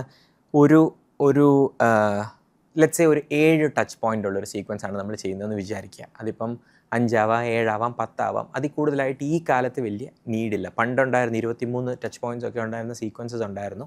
ഇപ്പം വേൾഡ് അതിൽ നിന്ന് മുന്നോട്ട് പോയി. അത്രയൊക്കെ ടച്ച് ചെയ്യുവാണെങ്കിൽ സ്പാം ആയിപ്പോവും. അതുകൊണ്ട് ഒരു 7 ടച്ച് പോയിൻറ്റ്സ് എന്ന് വിളിച്ചാൽ അതിലൊരു 4 ടച്ച് പോയിൻറ്റ്സ് ഇമെയിലിലും, 2 ടച്ച് പോയിൻറ്റ് ലിങ്ക്ഡിനിലും, 1-2 ടച്ച് പോയിൻറ്റ് കോളിലും ആവാം. അങ്ങനെയാണ് 8. ഇത് 4 ഇമെയിൽ അയച്ചിട്ട് പിന്നെ 4 കോൾ ചെയ്തിട്ട് അങ്ങനെയല്ല. ഇത് നമ്മൾ ഇൻ്റർട്വൈൻ ചെയ്യുകയാണ്. ആദ്യം ഒരു ഇമെയിൽ അയച്ചു, തൊട്ട് പുറകെ ആ ദിവസമോ അതിൻ്റെ അടുത്ത ദിവസമോ ലിങ്ക്ഡിനിലൊരു കണക്ഷൻ റിക്വസ്റ്റ് അയച്ചു, അതിൻ്റെ അടുത്ത ദിവസം ഒരു ഇമെയിൽ അയച്ചു, അതിൻ്റെ അടുത്ത ദിവസം ലിങ്ക്ഡിനിലൊരു ഫോളോ അപ്പ് അയച്ചു, അതിൻ്റെ അടുത്ത ദിവസം ഒരു കോൾ ചെയ്തു, അതിൻ്റെ അടുത്ത ദിവസം. ഇത് നിങ്ങൾക്ക് എക്സ്പെരിമെൻറ്റ് ചെയ്യാൻ പറ്റുന്ന ഒരു കാര്യമാണ്. അത് നിങ്ങൾ ഒരു ലിങ്ക്ഡിൻ ചെയ്തിട്ട് ഇമെയിൽ ചെയ്ത് നോക്കുക, ഇമെയിൽ ചെയ്തതിന് ശേഷം കോൾ ചെയ്ത് നോക്കുക, എല്ലാ ഇമെയിലിനും ശേഷം ഡയറക്റ്റായിട്ട് കോൾ ചെയ്ത് നോക്കുക. വളരെ സക്സസ്ഫുള്ളായിട്ട് ആളുകൾ ചെയ്യുന്നതെന്ന് വെച്ചാൽ ഇമെയിൽ അയക്കും, അവർ ഓപ്പൺ ചെയ്തു എന്നുള്ള നോട്ടിഫിക്കേഷൻ വന്നു കഴിഞ്ഞാൽ അപ്പോൾ വിളിക്കും. അപ്പോൾ അവർ നിങ്ങളുടെ പേര് കണ്ടു, നിങ്ങളുടെ കമ്പനിയുടെ പേര് കണ്ടു എന്ന് നിങ്ങൾക്ക് കാണാം. ക്ലിക്ക് ചെയ്തു, നോട്ടിഫിക്കേഷൻ വന്നു, അപ്പം തന്നെ വിളിച്ച്, hey this is Arjun from quantum computing here, I was wondering if you and I can chat on this thing. അപ്പോൾ നിങ്ങളുടെ മൈൻഡിൽ, അവരുടെ മൈൻഡിൽ നിങ്ങൾ നിൽക്കുന്ന ഒരു സമയമാണ്, വർക്കൗട്ട് ആയേക്കാം. അപ്പോൾ ഇങ്ങനത്തെ കുറേ, ഈ ഒരു കാര്യം കൂടി ഇവിടെ മനസ്സിലാക്കേണ്ടതെന്ന് വെച്ചാൽ, നിങ്ങൾ ഇന്ന് ഔട്ട് ബൗണ്ട് സ്റ്റാർട്ട് ചെയ്ത് കഴിഞ്ഞാൽ അത് നാളെ തൊട്ട് ഭയങ്കരമായിട്ട് അങ്ങ് സക്സസ്ഫുൾ ഒന്നും ആവത്തില്ല. പണ്ടൊരു കാലം ഉണ്ടായിരുന്നു സക്സസ്ഫുൾ ആവുന്നത്, ഇപ്പം അങ്ങനെ ആവത്തില്ല. ഒരു 3 മാസം എടുക്കും ഇത് സക്സസ്ഫുൾ ആവാൻ. 3 മാസം എടുക്കുമെന്ന് വെച്ചാൽ ആ 3 മാസം ഒന്നും കിട്ടത്തില്ല എന്നല്ല അർത്ഥം. പക്ഷേ 10 മീറ്റിങ്ങുകൾ എല്ലാ ആഴ്ചയും ജനറേറ്റ് ചെയ്യുന്നൊരു ഇത് പ്രതീക്ഷിക്കരുത്. അല്ലെങ്കിൽ ഒരു SDRനെ നിങ്ങൾ കൊണ്ടുവന്നു കഴിഞ്ഞാൽ ഉടനെ ആളങ്ങ് സക്സസ്ഫുൾ ആവുമെന്ന് പ്രതീക്ഷിക്കരുത്. നിങ്ങളൊരു ഫൗണ്ടർ ആണെങ്കിൽ നിങ്ങൾ ചെയ്യേണ്ട ഒരു കാര്യം എന്ന് വെച്ചാൽ, നിങ്ങൾക്ക് ലിങ്ക്ഡിൻ എൻഗേജ്മെൻറ്റ് സ്ട്രോങ് ആയിരിക്കും. നിങ്ങളുടെ പ്രൊഫൈലും നിങ്ങളുടെ ഇതും വെച്ച് ലിങ്ക്ഡിനിൽ കൂടെ ആൾക്കാരെ റീച്ച് ഔട്ട് ചെയ്യുന്നതായിരിക്കും ഏറ്റവും സക്സസ്ഫുൾ ദീസ് ഡേയ്സ്. ഇതിൻ്റെ ഒരു സൈഡ് നോട്ടൂടെ ഞാൻ പറയുകയാണ്, ഒരു ഫൗണ്ടർ ബ്രാൻഡിങ് എന്ന് പറയുന്നത് വളരെ ഇമ്പോർട്ടൻ്റ് ആണ്. അതായത് അവർക്ക് ഒരു സ്റ്റാർട്ടപ്പ് എന്ന് പറഞ്ഞാൽ ആ സ്റ്റാർട്ടപ്പിന് ഒന്നുമില്ല. ഈ തമാശയ്ക്ക് പറയും 2 people and a dog ആണ് ഒരു സ്റ്റാർട്ടപ്പ് എന്ന്. 2 ഫൗണ്ടേഴ്സ്, ഒരു പട്ടിക്കുട്ടിയാണ് ഒരു സ്റ്റാർട്ടപ്പ് എന്ന്. ഏതാണ്ട് അത്രേ ഉള്ളൂ നമ്മുടെ സ്റ്റാർട്ടപ്പ്. അപ്പോൾ അവർക്ക് ട്രസ്റ്റ് ചെയ്യാൻ എന്തെങ്കിലും ഒന്ന് കൊടുക്കണ്ടേ? എന്താ ട്രസ്റ്റ് ചെയ്യാൻ കൊടുക്കുന്നത്? ഫൗണ്ടർ.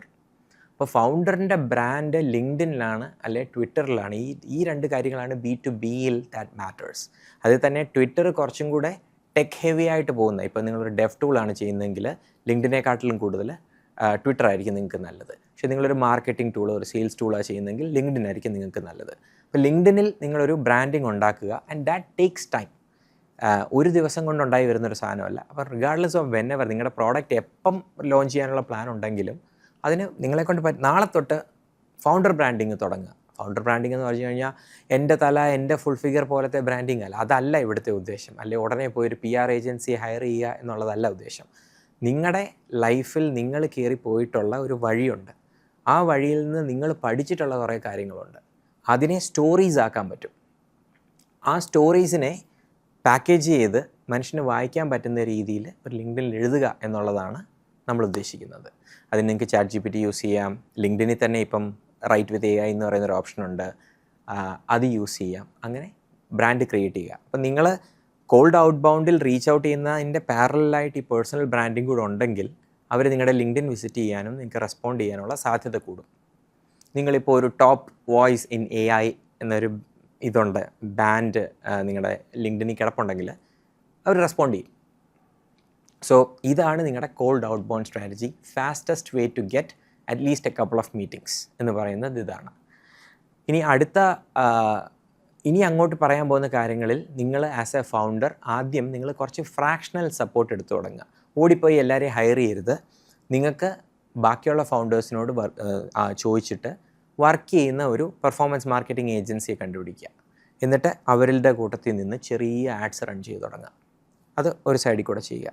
അതുപോലെ തന്നെ വേറൊരു ഏജൻസിയെ കണ്ടുപിടിച്ചിട്ട് SEO ചെയ്ത് തുടങ്ങുക. SEOക്ക് ഒരുപാട് സമയം എടുക്കും, ഒരു 6 മാസം എടുക്കും കിക്ക് ഇൻ ചെയ്യാൻ. എൻ്റെ ഇപ്പോഴത്തെ കമ്പനിക്ക് നമ്മൾ SEO ചെയ്ത് തുടങ്ങി ഒരു 6ാമത്തെ മാസം ആയപ്പോഴത്തേക്ക് നമ്മൾ കെയർ ചെയ്യുന്ന കീവേഡ്സിൽ ഒരു 5-6 കീവേഡ്സിന് ഫസ്റ്റ് നമ്മൾ റാങ്ക് ചെയ്ത് തുടങ്ങി.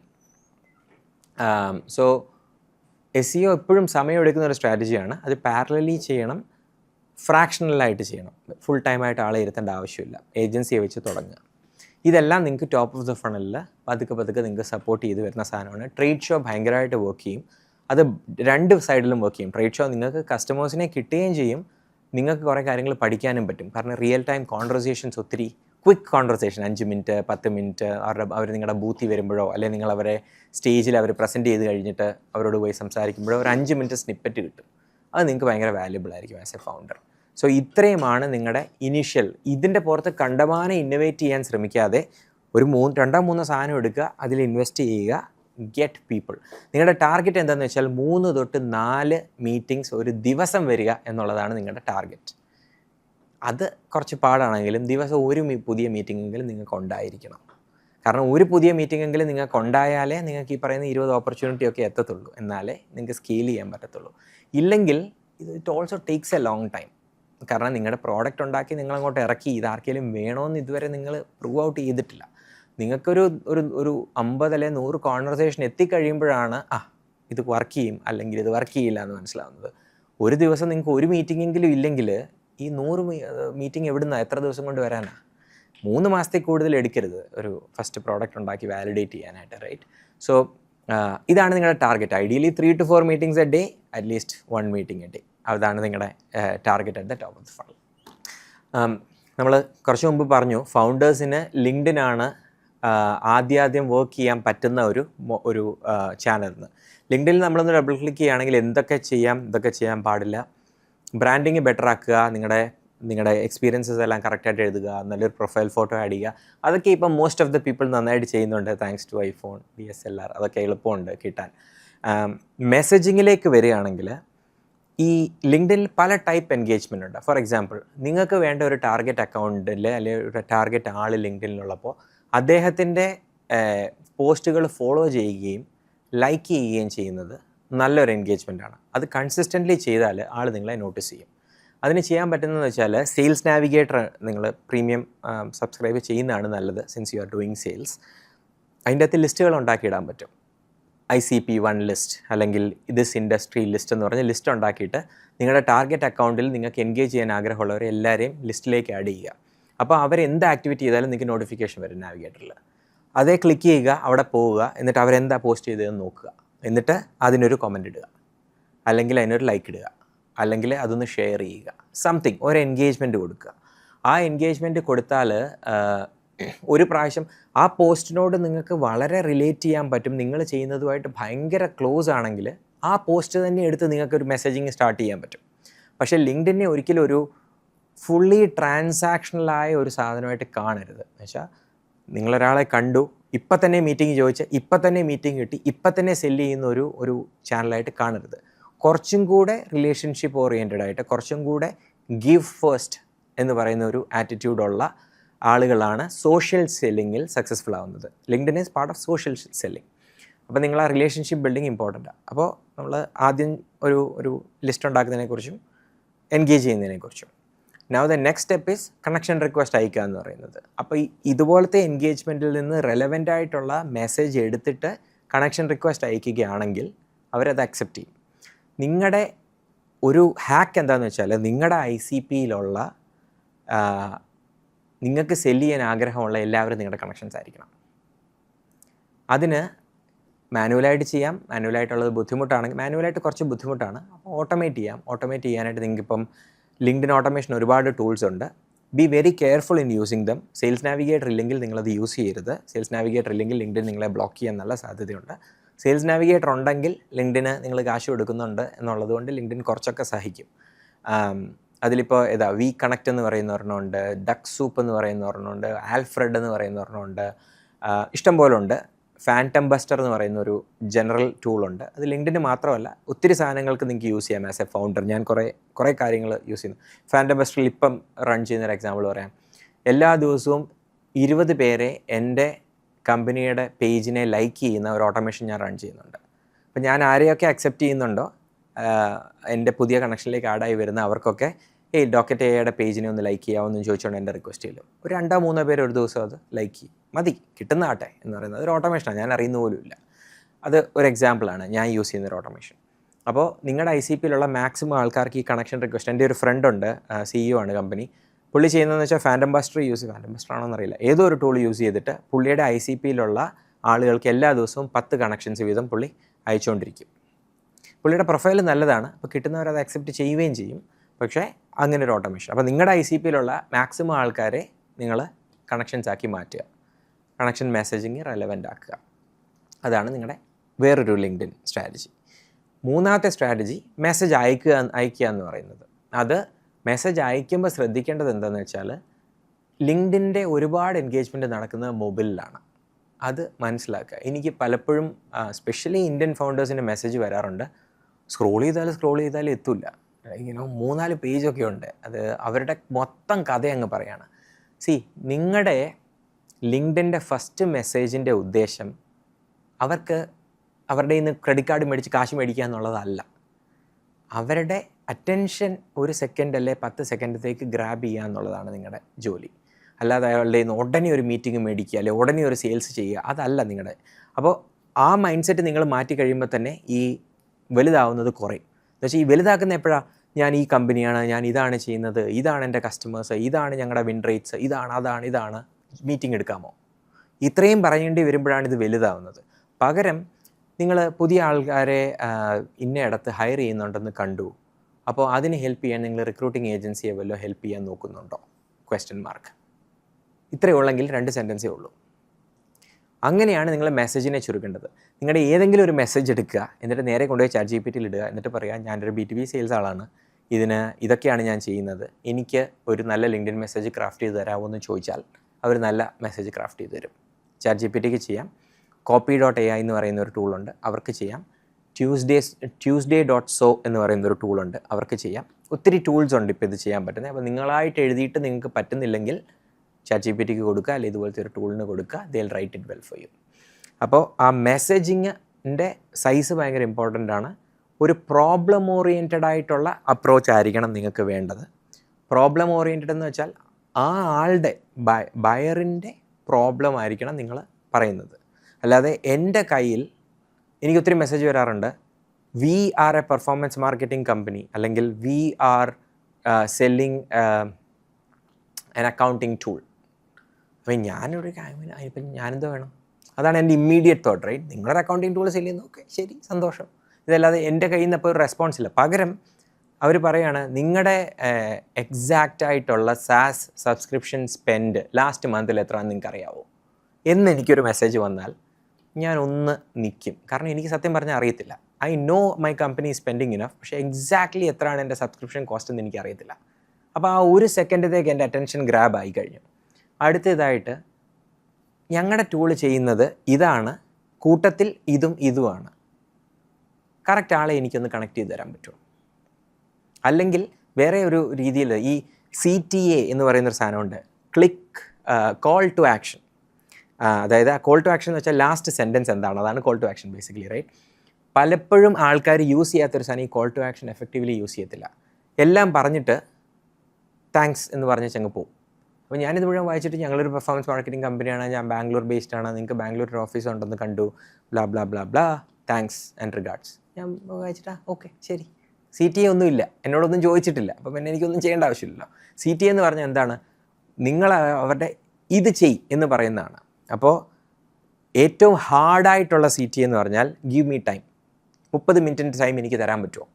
ഇതാണ് ഏറ്റവും ഹാർഡ്. കാരണം ഒരാളോട് സമയം ചോദിക്കുകയാണ് അയാളുടെ, അത് ഭയങ്കര ഹാർഡായിട്ടുള്ളൊരു സാധനം. കുറച്ചുകൂടെ സോഫ്റ്റ്വെയർ ആക്കി കഴിഞ്ഞാൽ നിങ്ങൾക്ക് ചോദിക്കാൻ പറ്റുന്നതെന്ന് വെച്ചാൽ, can I send you an email എന്ന് ചോദിക്കാം. എന്നിട്ട് ചോദിക്കാം, can I send you an email at this email ? അപ്പോൾ അവർക്ക് എന്തുവാ തിരിച്ച് വന്നിട്ട് യെസ് എന്ന് മാത്രം ടൈപ്പ് ചെയ്താൽ മതി. അതൊരു സോഫ്റ്റായിട്ട് ഒരു അറ്റൻഷൻ കിട്ടുന്ന. വേറൊരു സാധനം വളരെ എഫക്റ്റീവായിട്ടുള്ളത്, can I send you a 2 minutes Loom video. അത് വളരെ എഫക്റ്റീവ്. അതായത് അപ്പോൾ നിങ്ങൾ ആ ആളോട് ചോദിക്കുന്ന കമ്മിറ്റ്മെൻറ്റ് എന്താണെന്നുള്ളതാണ് ക്വസ്റ്റ്യൻ. 1 മിനിറ്റ് ഒരു ലൂം വീഡിയോ നിങ്ങളൊന്ന് കാണാവോ, ഇത് ഇൻട്രസ്റ്റിംഗ് ആണെങ്കിൽ? എനിക്ക് അയക്കുന്ന മിക്ക ലൂം വീഡിയോസും ഞാൻ കാണാറുണ്ട്, 1 മിനിറ്റിൻ്റെയോ 2 മിനിറ്റിൻ്റെയോ ഒക്കെ ആണെങ്കിൽ. കാരണം അത് വലിയൊരു ആസ്ക് അല്ല. ഞാൻ ലിങ്ക്ഡിനിലിരിക്കുമ്പോൾ ഞാൻ അവിടെ ഉണ്ട്, ഒരു ക്ലിക്ക് ചെയ്യുന്നു, പോപ്പപ്പ് ചെയ്യുന്നു, കാണുന്നു, ഇത് ചെയ്യുന്നു. ഇൻട്രസ്റ്റിംഗ് ആണെങ്കിൽ ഞാൻ റെസ്പോണ്ട് ചെയ്യുന്നു, ഇല്ലെങ്കിൽ വിടുന്നു, ഇറ്റ് ഇസ് ഫൈൻ. പക്ഷേ അറ്റൻഷൻ ഗ്രാബ് ആവുന്നുണ്ട് അവിടെ. പകരം എന്നോട് മീറ്റിംഗ് ചോദിക്കുന്നവരോട് ഞാൻ മാക്കിലൊരു ഇതുണ്ട്, ടെക്സ്റ്റ് റീപ്ലേസ്മെൻ്റ് എന്ന് പറയുന്നൊരു സാധനമുണ്ട്. നിങ്ങൾ കീബോർഡ്സിൽ ചെന്നിട്ട് ടെക്സ്റ്റ് റീപ്ലേസ്മെൻ്റ് എന്നൊരു സാധനമുണ്ട് മാക്കിൽ. നിങ്ങൾ എന്ത് ടൈപ്പ് ചെയ്താലും നിങ്ങൾക്ക് മാനുവലി ടെക്സ്റ്റ് റീപ്ലേസ് ചെയ്യാൻ പറ്റും. ഇപ്പോൾ OMW എന്ന് മാക്കിൽ നിങ്ങളിപ്പോൾ ടൈപ്പ് ചെയ്താൽ മാക്ക് അത് ഓട്ടോമാറ്റിക്കലി ഓൺ മൈ വേ എന്ന് റീപ്ലേസ് ചെയ്യും. അപ്പോൾ ഞാൻ കുറേ ടെക്സ്റ്റ് റീപ്ലേസ്മെൻറ്റ് ചെയ്തിട്ടുണ്ട്. അതിലൊരെണ്ണം NAPT ആണ്. NAPT എന്ന് ഞാൻ ടൈപ്പ് ചെയ്തിട്ട് സ്പേസ് അടിച്ചു കഴിഞ്ഞാൽ നോട്ട് എ പ്രയോറിറ്റി താങ്ക്സ് എന്ന് വരും. Not a priority comma thanks full stop വരും. അപ്പോൾ ആരെനിക്ക് ഇമെയിൽ അയച്ച് ടൈം ചോദിച്ചാലും എൻ്റെ ഇമ്മീഡിയറ്റ് ഇത് NAPT enter, not a priority thanks, കഴിഞ്ഞു, മൂവ് ഓൺ, റൈറ്റ്. അപ്പോൾ ആ മെസ്സേജിങ്ങിൽ നിങ്ങൾ ഈ ജെന്യുവനായിട്ട് അവരുടെ അറ്റൻഷൻ ഗ്രാബ് ചെയ്യാൻ നോക്കുക. കൂട്ടത്തിൽ ഒരു പ്രാവശ്യം ചോദിച്ചേച്ച് അവർ മിണ്ടുന്നില്ലെങ്കിൽ നിർത്തരുത്. Most of the cases you need to do like 3 times, അല്ലെങ്കിൽ 3 times മതി, അത് കൂടുതൽ വേണ്ട. അതിനുള്ളിൽ അവർക്ക് ഇൻട്രസ്റ്റ് ഉണ്ടെങ്കിൽ അവർ റെസ്പോണ്ട് ചെയ്യും, ഇല്ലെങ്കിൽ വിട്ടേക്കുക, move on to the next person. കാരണം ഇപ്പോൾ അവർക്ക് ഇൻറ്റൻറ്റ് ഇല്ല എന്നർത്ഥം. സോ ഇത്രയൊക്കെയാണ് ലിങ്ക്ഡിൻ്റെ നിങ്ങളുടെ കമൻറ്റിങ്ങും മറ്റേ നിങ്ങൾ ചെയ്യുന്ന ആക്ടിവിറ്റിക്ക് പുറമെ സ്പെസിഫിക്കലി നിങ്ങൾ ചെയ്യേണ്ട കാര്യങ്ങൾ for you to hopefully set the first set of meetings. GTM സ്ട്രാറ്റജിയിൽ നമ്മൾ പറയുമ്പോൾ ഒരു ഇമ്മീഡിയറ്റ് ആയിട്ടുള്ളൊരു അല്ല ഇമ്പോർട്ടൻ്റ് ആയിട്ടുള്ളൊരു സാധനം, പ്രോഡക്റ്റിനെ നിങ്ങൾ എങ്ങനെ പ്രൈസ് ചെയ്യുന്നു, ജസ്റ്റ് പ്രൈസിങ് എന്ന് പറയുന്ന സാധനം ഉണ്ടല്ലോ. അതിൽ ഫൗണ്ടർ ലെഡ് സെയിൽസിനെക്കാട്ടിലും കൂടുതൽ ആദ്യം നിങ്ങൾ സെല് ചെയ്ത് ലെറ്റ്സ് ഒരു വർഷമായി അല്ലെങ്കിൽ ഒരു 9 മാസമായി, അപ്പോഴാണ് ഇത് മോസ്റ്റ്ലി കിക്ക് ഇൻ ചെയ്യുന്നത്. കാരണം നിങ്ങൾ ഫസ്റ്റ് പ്രോഡക്റ്റ് സെല് ചെയ്യുമ്പോൾ നിങ്ങൾ ഫുൾ പ്രോഡക്റ്റ് അങ്ങ് സെല് ചെയ്യുക, ഇതാണ് എൻ്റെ പ്രോഡക്റ്റ്, ഇതിന് നിങ്ങൾ $12,000 തരുന്നു, ദാറ്റ്സ് ഫൈൻ. പക്ഷേ നിങ്ങളൊരു വർഷം കഴിയുമ്പോഴത്തേക്ക് നിങ്ങൾ കൂടുതൽ മോഡ്യൂൾസ് ഡെവലപ്പ് ചെയ്തു, നിങ്ങളുടെ കൂടുതൽ ഫീച്ചേഴ്സ് ഡെവലപ്പ് ചെയ്തു. അപ്പം നിങ്ങൾക്ക് മനസ്സിലാവുന്നതെന്ന് വെച്ചാൽ ചിലർക്ക് ആ യൂസ് കേസസ് കാണും, ചിലർക്ക് ആ യൂസ് കേസസ് കാണത്തില്ല. അപ്പോൾ നിങ്ങൾ ആ പ്രോഡക്റ്റ് മൊത്തമായിട്ട് കൊടുക്കുമ്പോൾ ഉടനെ അവർ പറയും, അയ്യോ എനിക്ക് ഈ യൂസ് കേസ് ഇല്ലല്ലോ, അപ്പോൾ അതിൻ്റെ കാശ് ഞാൻ തരത്തില്ല എന്ന്. അപ്പോൾ അത് പതുക്കെ നിങ്ങൾക്ക് you will have to figure out എങ്ങനെയാണ് ഈ പ്രോഡക്റ്റ് പ്രൈസ് ചെയ്യേണ്ടത്, പാക്കേജ് ചെയ്യേണ്ടത്. അതിനെയാണ് പ്രൈസിങ് ആൻഡ് പാക്കേജിങ് എന്ന് വിളിക്കുന്നത്. ടിപ്പിക്കലി ഒരു കമ്പനിയിൽ, ഒരു വലിയ കമ്പനിയിൽ പ്രോഡക്റ്റ് മാർക്കറ്റിംഗ് എന്ന് പറയുന്ന ടീമാണ് അത് ചെയ്യുന്നത്. പക്ഷേ നമ്മൾ ഫൗണ്ടേഴ്സ് ആയതുകൊണ്ട് നമ്മൾ തന്നെയാണ് അതും ചെയ്യുന്നത്. ഇതിലെ most important thing gating factor എന്ന് വിളിക്കുന്ന സാധനമാണ്. അതായത് ഇപ്പോൾ ഞാൻ എക്സാമ്പിൾ പറയാം, സ്ലാക്ക് നിങ്ങൾ ഇന്ന് യൂസ് ചെയ്ത് തുടങ്ങുന്നു, ഫ്രീ ആണ്, ഒന്നുമില്ല, ജസ്റ്റ് യു സ്റ്റാർട്ട്, അൺലിമിറ്റഡ് ആയിട്ടുള്ള യൂസേഴ്സിനെ ആഡ് ചെയ്യാം. പക്ഷേ 10,000 മെസ്സേജസ് കഴിഞ്ഞ് കഴിഞ്ഞാൽ പിന്നെ നിങ്ങൾക്ക് ആർക്കൈവ് കിട്ടത്തില്ല, അതങ്ങ് പോകും ഫ്രീ ആണെങ്കിൽ. അതാണ് അവരുടെ ഫസ്റ്റ് ആയിട്ടുള്ള ഒരു ഗേറ്റിംഗ് ഫാക്ടർ. അപ്പോൾ അവർ പറയുകയാണ് ഇത്രയും ഫ്രീ ആണ്, പക്ഷേ ഇതിൽ കൂടുതൽ വേണമെങ്കിൽ നിങ്ങൾ കാശ് തരണം. അതുപോലെ തന്നെ അവർക്ക് 90 ദിവസം കഴിയുമ്പോൾ ആ മെസ്സേജ് പോകും. അത് അവരുടെ അടുത്ത ഗേറ്റിംഗ് ഫാക്ടറാണ്. ആദ്യത്തേത് നമ്പർ ഓഫ് മെസ്സേജ്, രണ്ടാമത് നമ്പർ ഓഫ് ഡേയ്സ്. പിന്നെ ഒരെണ്ണം ഉള്ളത് number of apps.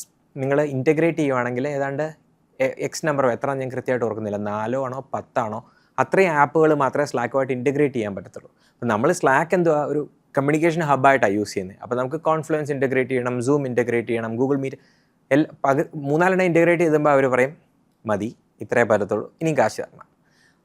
Slack connect എന്ന് പറയുന്നൊരു ഫീച്ചറുണ്ട്, അത് യൂസ് ചെയ്യണേ കാശ് തരണം. അപ്പോൾ അങ്ങനെ അവരതിനെ കറക്റ്റായിട്ട് ഗേറ്റ് ചെയ്ത് വെച്ചേക്കുന്നത് കൊണ്ടാണ് സ്ലാക്കിൻ്റെ ഗ്രോത്ത് എക്സ്പ്ലോസീവായിട്ട് മാറിയത്.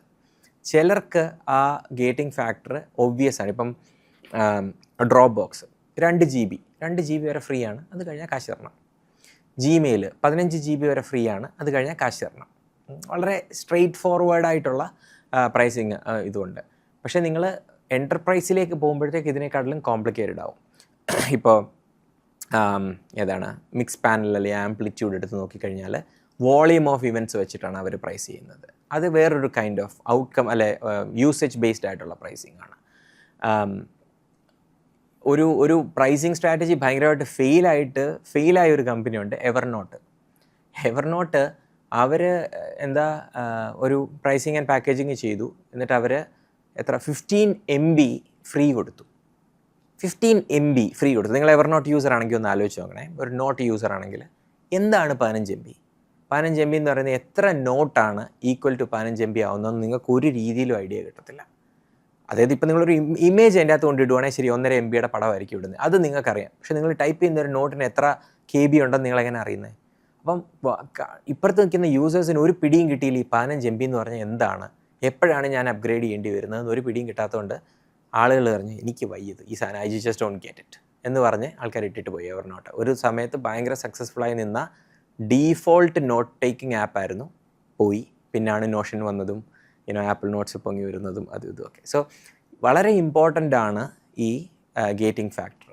വേറൊരു എക്സാമ്പിൾ, എൻ്റെ ഞാൻ വർക്ക് ചെയ്ത എൻ്റെ ഫസ്റ്റ് കമ്പനി സെല് ചെയ്ത കമ്പനി ഫുൾ കോൺടാക്റ്റിൻ്റെ ഒരു ഭയങ്കര ഇൻട്രസ്റ്റിംഗ് എക്സാമ്പിൾ ഞാൻ തന്നെ എക്സ്പീരിയൻസ് ചെയ്തത്. ഹബ്സ്പോട്ട് അവരുടെ ഒരു കസ്റ്റമർ ആയിരുന്നു. API ആയിരുന്നു, ഫുൾ കോൺടാക്റ്റിന് ഒരു API ഉണ്ടായിരുന്നു. ആ API ആണ് അവർ സെല് ചെയ്തുകൊണ്ടിരുന്നത്. ആ API ഹബ്സ്പോട്ടിന് അൺലിമിറ്റഡ് കൊടുത്തു. $8,000 $6,000 പെർ മന്ത് $6,000 മറ്റോ ഹബ്സ്പോട്ടിന് അൺലിമിറ്റഡ് കൊടുത്തു. ഹബ്സ്പോട്ട് വളരെ ചെറിയ കമ്പനിയായിരുന്നു 2010. 2017 ആയപ്പോഴത്തേക്ക് ഹബ്സ്പോട്ട് ഭയങ്കര വലിയ കമ്പനിയായി. അപ്പോഴും അവർ ഈ $6,000 തരുന്നുള്ളായിരുന്നു. കാരണം ആ ഗേറ്റിംഗ് ഫാക്ടർ കറക്റ്റ് അല്ല. അൺലിമിറ്റഡ് ആയിട്ട് കൊടുത്തു, ഇനിയൊന്നുമില്ല. പകരം അതിന് ശേഷം വന്ന കമ്പനിയാണ് ക്ലിയർബിറ്റ്. ക്ലിയർബിറ്റ് എന്ത് ചെയ്തു? API കോളും പ്രൈസ് ചെയ്തു. ഈ API കോള് എത്ര കസ്റ്റമേഴ്സിനാണ് കൊടുക്കുന്നതെന്നൂടെ ഒരു അഡീഷണൽ ലെവർ കൂടെ ആഡ് ചെയ്തു. അപ്പോൾ ഹബ്സ്പോട്ടിന് ക്ലിയർബിറ്റ് വേണമെങ്കിൽ ക്ലിയർബിറ്റിൻ്റെ APIക്ക് ഒരു കാശുണ്ട്. പിന്നെ ഹബ്സ്പോട്ട് ഓരോ കസ്റ്റമറിനും കൂടുതൽ കൂട്ടുന്നതിനനുസരിച്ച് കുറച്ച് കാശ് വീതം ക്ലിയർബിറ്റിന് കൂടുതൽ വന്നുകൊണ്ടിരുന്നു. അപ്പോൾ ഓരോ കസ്റ്റമറിനും ലെറ്റ്സ് സേ $100 വീതം ആഡ് ചെയ്യുകയെന്ന് വിചാരിച്ചു. 6,000 എന്നുള്ളത് 6,100 ആവും, 6,200 ആവും, 6,400 ആവും. ഹബ്സ്പോട്ട് ഗ്രോ ചെയ്യുന്നതിനനുസരിച്ച് ഓട്ടോമാറ്റിക്കലി ക്ലിയർബിറ്റ് ഗ്രോ ചെയ്യും.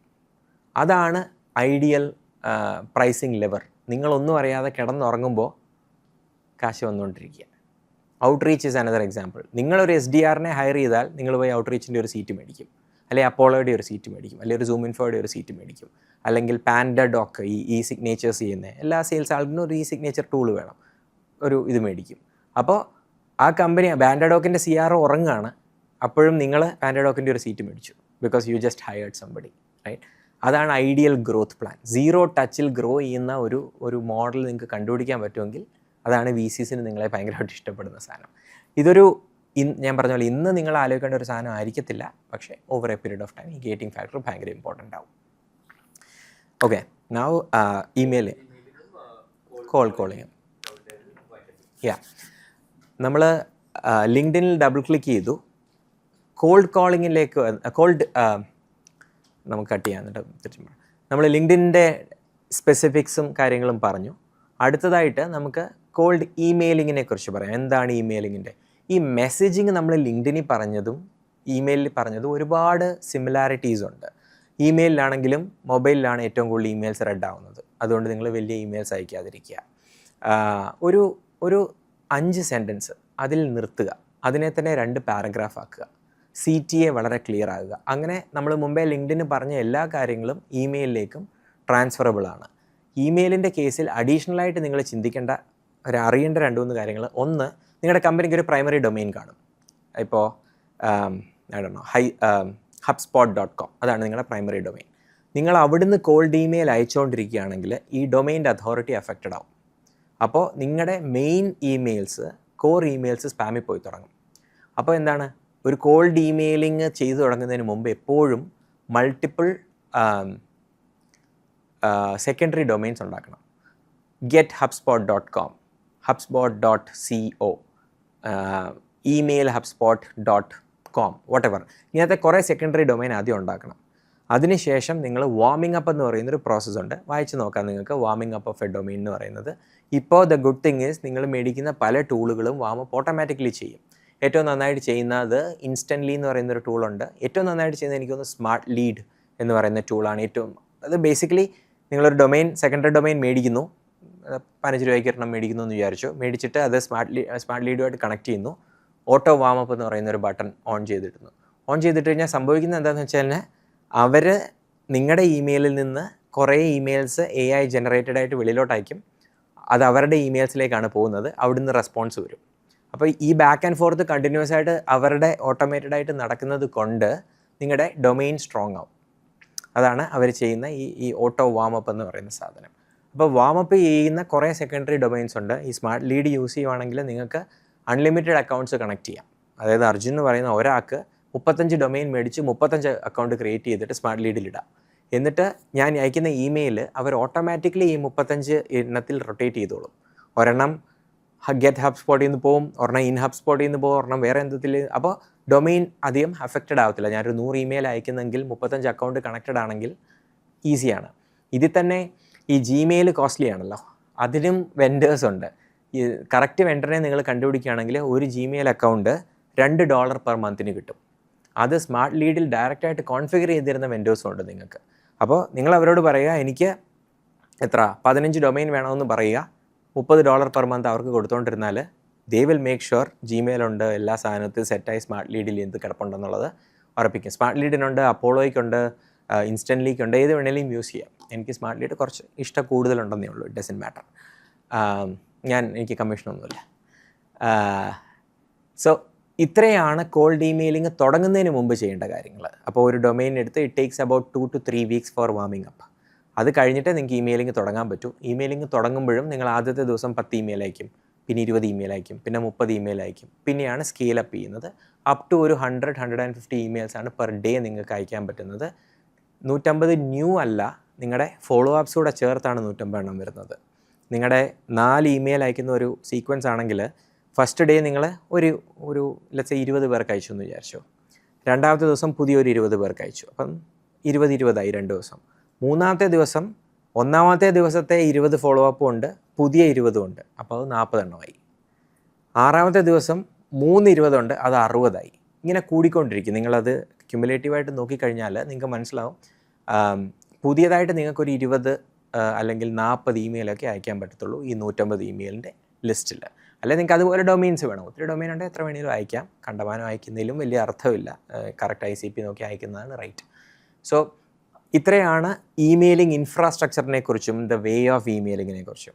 മെസ്സേജിങ്ങിനെ കുറിച്ചും എൻ്റെ ലിങ്ക്ഡിനിൽ പറഞ്ഞതും ഈ കീപ് ദ CTA ഷോർട്ടായിട്ട് ചെയ്യുക എന്നൊക്കെ പറയുന്ന സാധനങ്ങൾ. പിന്നെ ഈ ഇമെയിലിന് അറൗണ്ടായിട്ട് നിങ്ങൾ ചെയ്യുന്ന കാര്യങ്ങൾ, ഇമെയിൽ ചെയ്തിട്ട് ആ ദിവസമാണോ നിങ്ങൾ ലിങ്ക്ഡിൻ ചെയ്യുന്നത്, ആ ദിവസമാണോ നിങ്ങൾ കോൾ ചെയ്യുന്നത്, അതുപോലത്തെ കാര്യങ്ങൾ. പിന്നെ ഇമെയിൽ ചെയ്യുമ്പോൾ ഒരു കാര്യം കൂടെ നിങ്ങൾക്ക് ചെയ്യാൻ പറ്റുന്നത് എന്താണെന്ന് വെച്ചാൽ നിങ്ങൾക്ക് അവർക്ക് വാല്യൂ കൊടുക്കാനായിട്ട് എന്താണ് ചെയ്യാൻ പറ്റുകയെന്ന് ആലോചിച്ച് നോക്കാം. അതായത് ചില കേസിൽ ചെറിയ അറ്റാച്ച്മെൻറ്റ്സ് സെൻഡ് ചെയ്യാം. അറ്റാച്ച്മെൻറ്റ് സെൻഡ് ചെയ്യുമ്പോൾ ശ്രദ്ധിക്കണം, ഒത്തിരി വലിയ അറ്റാച്ച്മെൻറ്റാണ് സെൻഡ് ചെയ്യുന്നതെങ്കിൽ നിങ്ങൾ സ്പാമിൽ പോകും. കണ്ടമാനം ഇമെയിൽ നിങ്ങൾ അയക്കുന്നെങ്കിൽ നിങ്ങൾ അപ്ഡേറ്റ്സ് ഫോൾഡറിൽ പോകും. നിങ്ങൾ ടാർഗറ്റ് ചെയ്യേണ്ട എന്താണെന്ന് വെച്ചാൽ ഒരു അറ്റ്ലീസ്റ്റ് 40% ഓപ്പൺ റേറ്റ് എങ്കിലും വേണം. ഐഡിയലി 65 to 70% ഓപ്പൺ റേറ്റ് വേണം. അത്രയെങ്കിലും വേണം നിങ്ങൾക്ക്. നിങ്ങൾ നിങ്ങളുടെ കോൾഡ് ഇമെയിലിൻ്റെ റെസ്പോൺസ് റേറ്റ് വരുന്നത് ഒരു 1.5%, 2% ഒക്കെ റെസ്പോൺസ് റേറ്റ് വേണം. കാരണം ഇല്ലെങ്കിൽ സ്കെയിൽ ആവത്തില്ല. ഇത്രയാണ് ഇമെയിലിങ്ങിൽ നിങ്ങൾ ശ്രദ്ധിക്കേണ്ട കാര്യങ്ങൾ. നൗ കോളിങ്ങിലേക്ക് വരുമ്പോഴത്തേക്ക് ഒന്നാമത്തെ കാര്യം don't wing it. Don't wing it എന്ന് പറഞ്ഞാൽ കോളിൽ കയറിയിട്ട് ഫിഗർ ഔട്ട് ചെയ്യാമെന്ന് വിചാരിക്കരുത്. സ്ക്രിപ്റ്റ് എഴുതണം. ഇരുന്ന് സ്ക്രിപ്റ്റ് എഴുതി പഠിച്ച് മനസ്സിൽ വെക്കണം ആ സ്ക്രിപ്റ്റ്. അത് എഗെയിൻ ChatGPT പോവാം, നിങ്ങൾ എന്താ ചെയ്യുന്നതെന്ന് പറഞ്ഞു കഴിഞ്ഞാൽ അവർ സ്ക്രിപ്റ്റ് എഴുതി തരും. അത് പിന്നെ നിങ്ങൾക്ക് ഒപ്റ്റിമൈസ് ചെയ്യാം. അതൊരു പെർഫെക്റ്റ് സ്ക്രിപ്റ്റ് ആവത്തില്ല ChatGPT തരുന്നത്. കോളിൽ ശ്രദ്ധിക്കേണ്ടതെന്ന് വെച്ചാൽ ഒന്ന് quality of the phone numbers നിങ്ങളുടെ കയ്യിലുള്ളത് ഭയങ്കര ഇമ്പോർട്ടൻ്റാണ്. ഐഡിയലി നിങ്ങൾക്ക് ഒരു 5% കണക്ട് റേറ്റ് എങ്കിലും കിട്ടണം. ആളുകൾ അധികം ഫോൺ പിക്ക് ചെയ്യത്തില്ല അൺനോൺ നമ്പേഴ്സിൽ നിന്ന്. 100 പേരെ വിളിച്ചാൽ 5 പേരെങ്കിലും പിക്ക് ചെയ്തിരിക്കണം. അതിലും താഴെ പോവുകയാണെങ്കിൽ ഇത് സ്കെയിൽ ആവത്തില്ല. ഭയങ്കര നല്ല കണക്ട് റേറ്റ് എന്നൊക്കെ പറഞ്ഞാൽ ഒരു 15% തൊട്ട് 25% കണക്ട് റേറ്റ് എന്നൊക്കെ പറഞ്ഞാലാണ് ഔട്ട്സ്റ്റാൻഡിങ് കണക്ട് റേറ്റ്. അതിന് നിങ്ങൾ ഭയങ്കര ക്വാളിറ്റിയിൽ ആ ഡേറ്റ ക്യൂറേറ്റ് ചെയ്യണം. ആ ക്വാളിറ്റി ഓഫ് ഫോൺ നമ്പർ അത്രയും നല്ലതായിരിക്കണം. പിന്നെ ഈ കോളിങ്ങിന് ഒരു ടൂൾ യൂസ് ചെയ്യണം. നിങ്ങളെല്ലാം മാനുവലി കുത്തിയിരുന്ന് ചെയ്യുന്നതിനെക്കാട്ടിലും ടൂൾസ് യൂസ് ചെയ്യണം. ഇപ്പോൾ അപ്പോളോയ്ക്ക് ഒരു ഡയലറുണ്ട്, ഇപ്പം റെജിക്ക് ഒരു ഡയലറുണ്ട്, ഔട്ട്റീച്ചിന് ഒരു ഡയലറുണ്ട്. അല്ലെങ്കിൽ നിങ്ങൾക്ക് ഓറം എന്ന് പറയുന്നൊരു ടൂളുണ്ട്, ഒരു ഡയലർ ടൂളാണ്. നൂക്സ് ആണ് ഏറ്റവും കൂടുതൽ ഇപ്പം ഫേമസ് ആയിട്ടുള്ളത്, NOOKS. നൂക്സിനൊരു ഡയലറുണ്ട്. ഇവർക്ക് ഒക്കെ പാരലൽ ഡയലർ എന്ന് പറയുന്നൊരു സാധനമുണ്ട്. അതായത് നിങ്ങൾക്കിപ്പോൾ ഒരു 200 കോൾ ചെയ്യണമെന്ന് വിചാരിച്ചു. ഈ 200 കോളും അങ്ങോട്ടിട്ട് പാരലൽ ഡയൽ ചെയ്ത് കഴിഞ്ഞാൽ ഇവർ 10 പേരെ ഒരു സമയത്ത് വിളിക്കും. എന്നിട്ട് 10 പേരിൽ നിന്ന് ഒരാളായിരിക്കും പിക്ക് ചെയ്യുന്നത്. ആ പിക്ക് ചെയ്യുന്ന ആളെ നിങ്ങൾക്ക് കണക്ട് ചെയ്യും, നിങ്ങൾക്ക് സംസാരിക്കാം. അതുകൊണ്ട് എന്താ നിങ്ങൾക്ക് സംഭവിക്കുക, 200 പേരെ വിളിക്കാൻ നിങ്ങൾക്ക് 30 മിനിറ്റ് മതി. ഓൺ ആൻ ആവറേജ് നിങ്ങളായിട്ട് 1 by 1 ഫോണിൽ നിന്നല്ല ഒരു ടൂൾ യൂസ് ചെയ്ത് ഡയൽ ചെയ്യുവാണെങ്കിൽ ഒരു 100 പേരെ വിളിക്കാൻ നിങ്ങൾക്ക് ഒരു 60 മിനിറ്റ് എടുക്കും. പക്ഷേ ഒരു പാരലൽ ഡയലിംഗ് ആണ്, അതിൻ്റെ പകുതി താഴെ മതി. പക്ഷേ റിസ്ക് എന്താണെന്ന് വെച്ചാൽ 2 പേരെ എടുത്തു കഴിഞ്ഞാൽ നിങ്ങൾ കുഴയും. പക്ഷേ അത് മിക്കവാറും സംഭവിക്കത്തില്ല. അതാണ് ഈ പാരലൽ ഡയലിങ്ങിൻ്റെ ഒരു ഗുണം. സോ അപ്പോൾ നമ്മൾ കോളിങ്ങിൻ്റെ സ്ക്രിപ്റ്റ് പറഞ്ഞു, കുറച്ച് പറഞ്ഞു സ്ക്രിപ്റ്റിനെ കുറിച്ച്. പിന്നെ ടൂൾസ് പറഞ്ഞു. ഈ സ്ക്രിപ്റ്റിൽ നിങ്ങൾ ശ്രദ്ധിക്കേണ്ട എന്താണെന്ന് വെച്ചാൽ അഗെയിൻ നിങ്ങൾ അയാളെ ഇൻട്രീഗ് ചെയ്യാനാണ് ശ്രമിക്കുന്നത്, അറ്റൻഷനാണ് ശ്രമിക്കുന്നത്. പ്രോബ്ലം ഫസ്റ്റ് ആയിരിക്കണം സ്ക്രിപ്റ്റ്. വളരെ ക്ലിയർ ആയിരിക്കണം നിങ്ങൾ പറയുന്ന സാധനങ്ങൾ. Hello Arjun, I M Felix from KPH. Did I catch you at a wrong time or do you have 15 seconds for me? ഒരു ഫസ്റ്റ് ഇതിൻ്റെ സംഭവം basically you are taking permission from them. ഇത് അവരോട് ചോദിക്കുമ്പം മിക്കവാറും അവർ പറയും യാ ഐ ഹാവ് 15 seconds. അവർ പെർമിഷൻ തന്നു. അല്ലെങ്കിൽ അവർ ചോദിക്കും ഹൂ ഈസ് ദിസ് അഗെയിൻ? അപ്പോൾ അതിൻ്റെ റെസ്പോൺസായിട്ട് നിങ്ങൾ പറയും, oh I'm Felix from a company call KPH. What we do is എന്ന് പറഞ്ഞ് നിങ്ങൾക്ക് ഒരു സെൻറ്റൻസ് കൂടെ ആഡ് ചെയ്യാം. ഇനി അതല്ലെങ്കിൽ ഒരു എൻഗേജ്മെൻറ്റ് കൂടെ വേണമെങ്കിൽ നിങ്ങൾക്ക് പറയാം KPH, have you heard of KPH? അപ്പോൾ അയാൾ മിക്കവാറും പറയും no. Oh yeah I'm not surprised that you haven't heard, that's the whole point that I'm giving you a call. നിങ്ങൾക്ക് അറിയത്തില്ല, അതുകൊണ്ടാണ് ഞാൻ വിളിക്കുന്നത്. നിങ്ങളുടെ റോളിൽ ഞാൻ കണ്ടു that you are hiring 20 people. സാധാരണ ഹയറിങ് വരുമ്പോഴത്തേക്ക് നിങ്ങൾക്ക് അത്രയും വേണ്ടവരെ എത്രയും വേഗം ചെയ്യാൻ നിങ്ങൾക്ക് പറ്റത്തില്ല. നമ്മൾ അത് ഹെൽപ്പ് ചെയ്യുന്നൊരു കമ്പനിയാണ്. Companies like Zoominfo, Freshworks and Zoho are our customers. നമ്മൾ അവർക്ക് വേണ്ടി 1200 പേരെ കഴിഞ്ഞ 2 മാസത്തിനുള്ളിൽ ഹയർ ചെയ്തിട്ടുണ്ട്. I was wondering if I can send you an email. ഇതാണ് നിങ്ങളുടെ കോൾ സ്ക്രിപ്റ്റ്. കൈൻഡ് ഓഫ് കോളിൽ തന്നെ മീറ്റിംഗ് ബുക്ക് ചെയ്യാൻ ശ്രമിക്കാം. Does this sound interesting to you? ഉടനെ അപ്പുറത്തുനിന്ന് പറയാം no this is not a priority. കഴിഞ്ഞു. Okay thanks for your time, വെക്കുക. അതല്ലെങ്കിൽ വേണേൽ ഒരു ചോദ്യം കൂടെ ചോദിക്കാം, what are your current priorities എന്ന് വേണേൽ ചോദിക്കാം if you want kind of really engage. അല്ലെങ്കിൽ അവർ പറയാം yeah this is a priority എന്ന് പറഞ്ഞു കഴിഞ്ഞാൽ നിങ്ങൾക്ക് പറയാം oh awesome can I show how our platform works to you in a 15 minutes demo? ഉടനെ പുള്ളി പറയാം no I don't have time എന്ന് പറഞ്ഞാൽ who on your team is the right person for us to connect with? That would be Micah. Okay. If I sent you an email, can you forward it to Micah? Yeah, okay. Then, so you have to find some way to engage with that, right? Ideal meeting ആയിരിക്കാം, ഒരു email കിട്ടുന്നതായിരിക്കാം, ഒരു connection കിട്ടുന്നതായിരിക്കാം. Whatever is that thing, you need to have this call script. The ideal call script എന്ന് പറഞ്ഞാൽ opener മുതൽ hello തൊട്ട് എഴുതിയ സ്ക്രിപ്റ്റിൽ nest ചെയ്തിട്ടുണ്ട്. If they say yes here, say this. If they say no here, say this. എന്ന് പറഞ്ഞ് script ചെയ്ത് ഒരു ഫുൾ 2 page അല്ലെങ്കിൽ 2.5 page ഒരു സ്ക്രിപ്റ്റ് ഉണ്ടാവണം. ഇത് നിങ്ങൾ തന്നെ എഴുതണം. എഴുതിയിട്ട് നിങ്ങളത് ഒപ്റ്റിമൈസ് ചെയ്തുകൊണ്ടേയിരിക്കും. ഇത് നിങ്ങൾ നന്നായിട്ട് ഒപ്റ്റിമൈസ് ചെയ്താൽ നാളെ ഒരു SDR കയറി വരുമ്പോൾ ഈ സ്ക്രിപ്റ്റ് അങ്ങോട്ട് കൊടുത്താൽ മതി. അവർ പിന്നെ നിങ്ങൾക്ക് വേണ്ടി മീറ്റിംഗ്സ് ബുക്ക് ചെയ്തോളൂ. സോ ഇതാണ് കോൾഡ് കോളിൻ്റെ ഒരു മോഡൽ. അഗെയിൻ ഇതെല്ലാം ചെയ്തു എന്ന് വെച്ചാൽ ഫസ്റ്റ് ഡേ നിങ്ങൾ മീറ്റിംഗ് ബുക്ക് ചെയ്യണമെന്ന് ഒരു ഉറപ്പുമില്ല. പക്ഷേ കൺസിസ്റ്റൻ്റ്ലി നിങ്ങൾ കോൾ ഹിറ്റ് ചെയ്യുവാണെങ്കിൽ ഒരു 100 വീതം ഒരാഴ്ചയിൽ അഗെയിൻ ടാർഗറ്റ് ചെയ്യേണ്ടത് ഒരു 200 കോൾസെങ്കിലും ഒരാഴ്ച നിങ്ങൾ ഹിറ്റ് ചെയ്യണം. അത് പല രീതിയിൽ ചെയ്യുന്നവരുണ്ട്. എല്ലാ ദിവസവും 40 കോൾ ചെയ്യുന്നവരുണ്ട്. ട്യൂസ്ഡേയും തേഴ്സ്ഡേയും എടുത്ത് 1 മണിക്കൂർ വീതം കോൾ ബ്ലോക്ക് ചെയ്ത് വിളിക്കുന്നവരുണ്ട്. പല രീതിയിൽ ചെയ്യുന്ന ഇതുണ്ട്. അത് നിങ്ങളുടെ ഇഷ്ടമാണ്. പക്ഷേ ഒരു 200 കോൾ നിങ്ങൾ ഒരു ആഴ്ചയിൽ വിളിക്കുന്നെങ്കിൽ you are probably doing okay. മുമ്പേ പറഞ്ഞ ഒരു ദിവസം ഒരു മീറ്റിംഗ് പെർ ഡേ എന്ന് പറയുന്ന സാധനം നിങ്ങൾക്ക് എത്താൻ പറ്റും. നിങ്ങൾ എല്ലാ ദിവസവും 100 വീതം വിളിക്കുകയാണെങ്കിൽ I think you will book meetings, you will get enough. പക്ഷേ എൻ്റെ അറിവിൽ വളരെ കുറച്ച് ഫൗണ്ടേഴ്സേ അത്ര അഗ്രസീവ് പോകാറുള്ളൂ. അഗ്രസീവ് പോവാതിരിക്കേണ്ട ഒരാവശ്യമില്ല. നിങ്ങളുടെ ഒരു പ്രോഡക്റ്റ് ഉണ്ട്, നിങ്ങൾക്കത് വിശ്വാസമുണ്ട്, നല്ല പ്രോഡക്റ്റ് ആണെങ്കിൽ പിക്കപ്പ് ദ ഫോൺ. നിങ്ങൾക്ക് വിളിച്ചിട്ട് മീറ്റിംഗ് സെറ്റ് ചെയ്യാൻ നോക്കുക. That's about the call. Still have plenty of questions? Then you need to watch this 5-hour intense masterclass.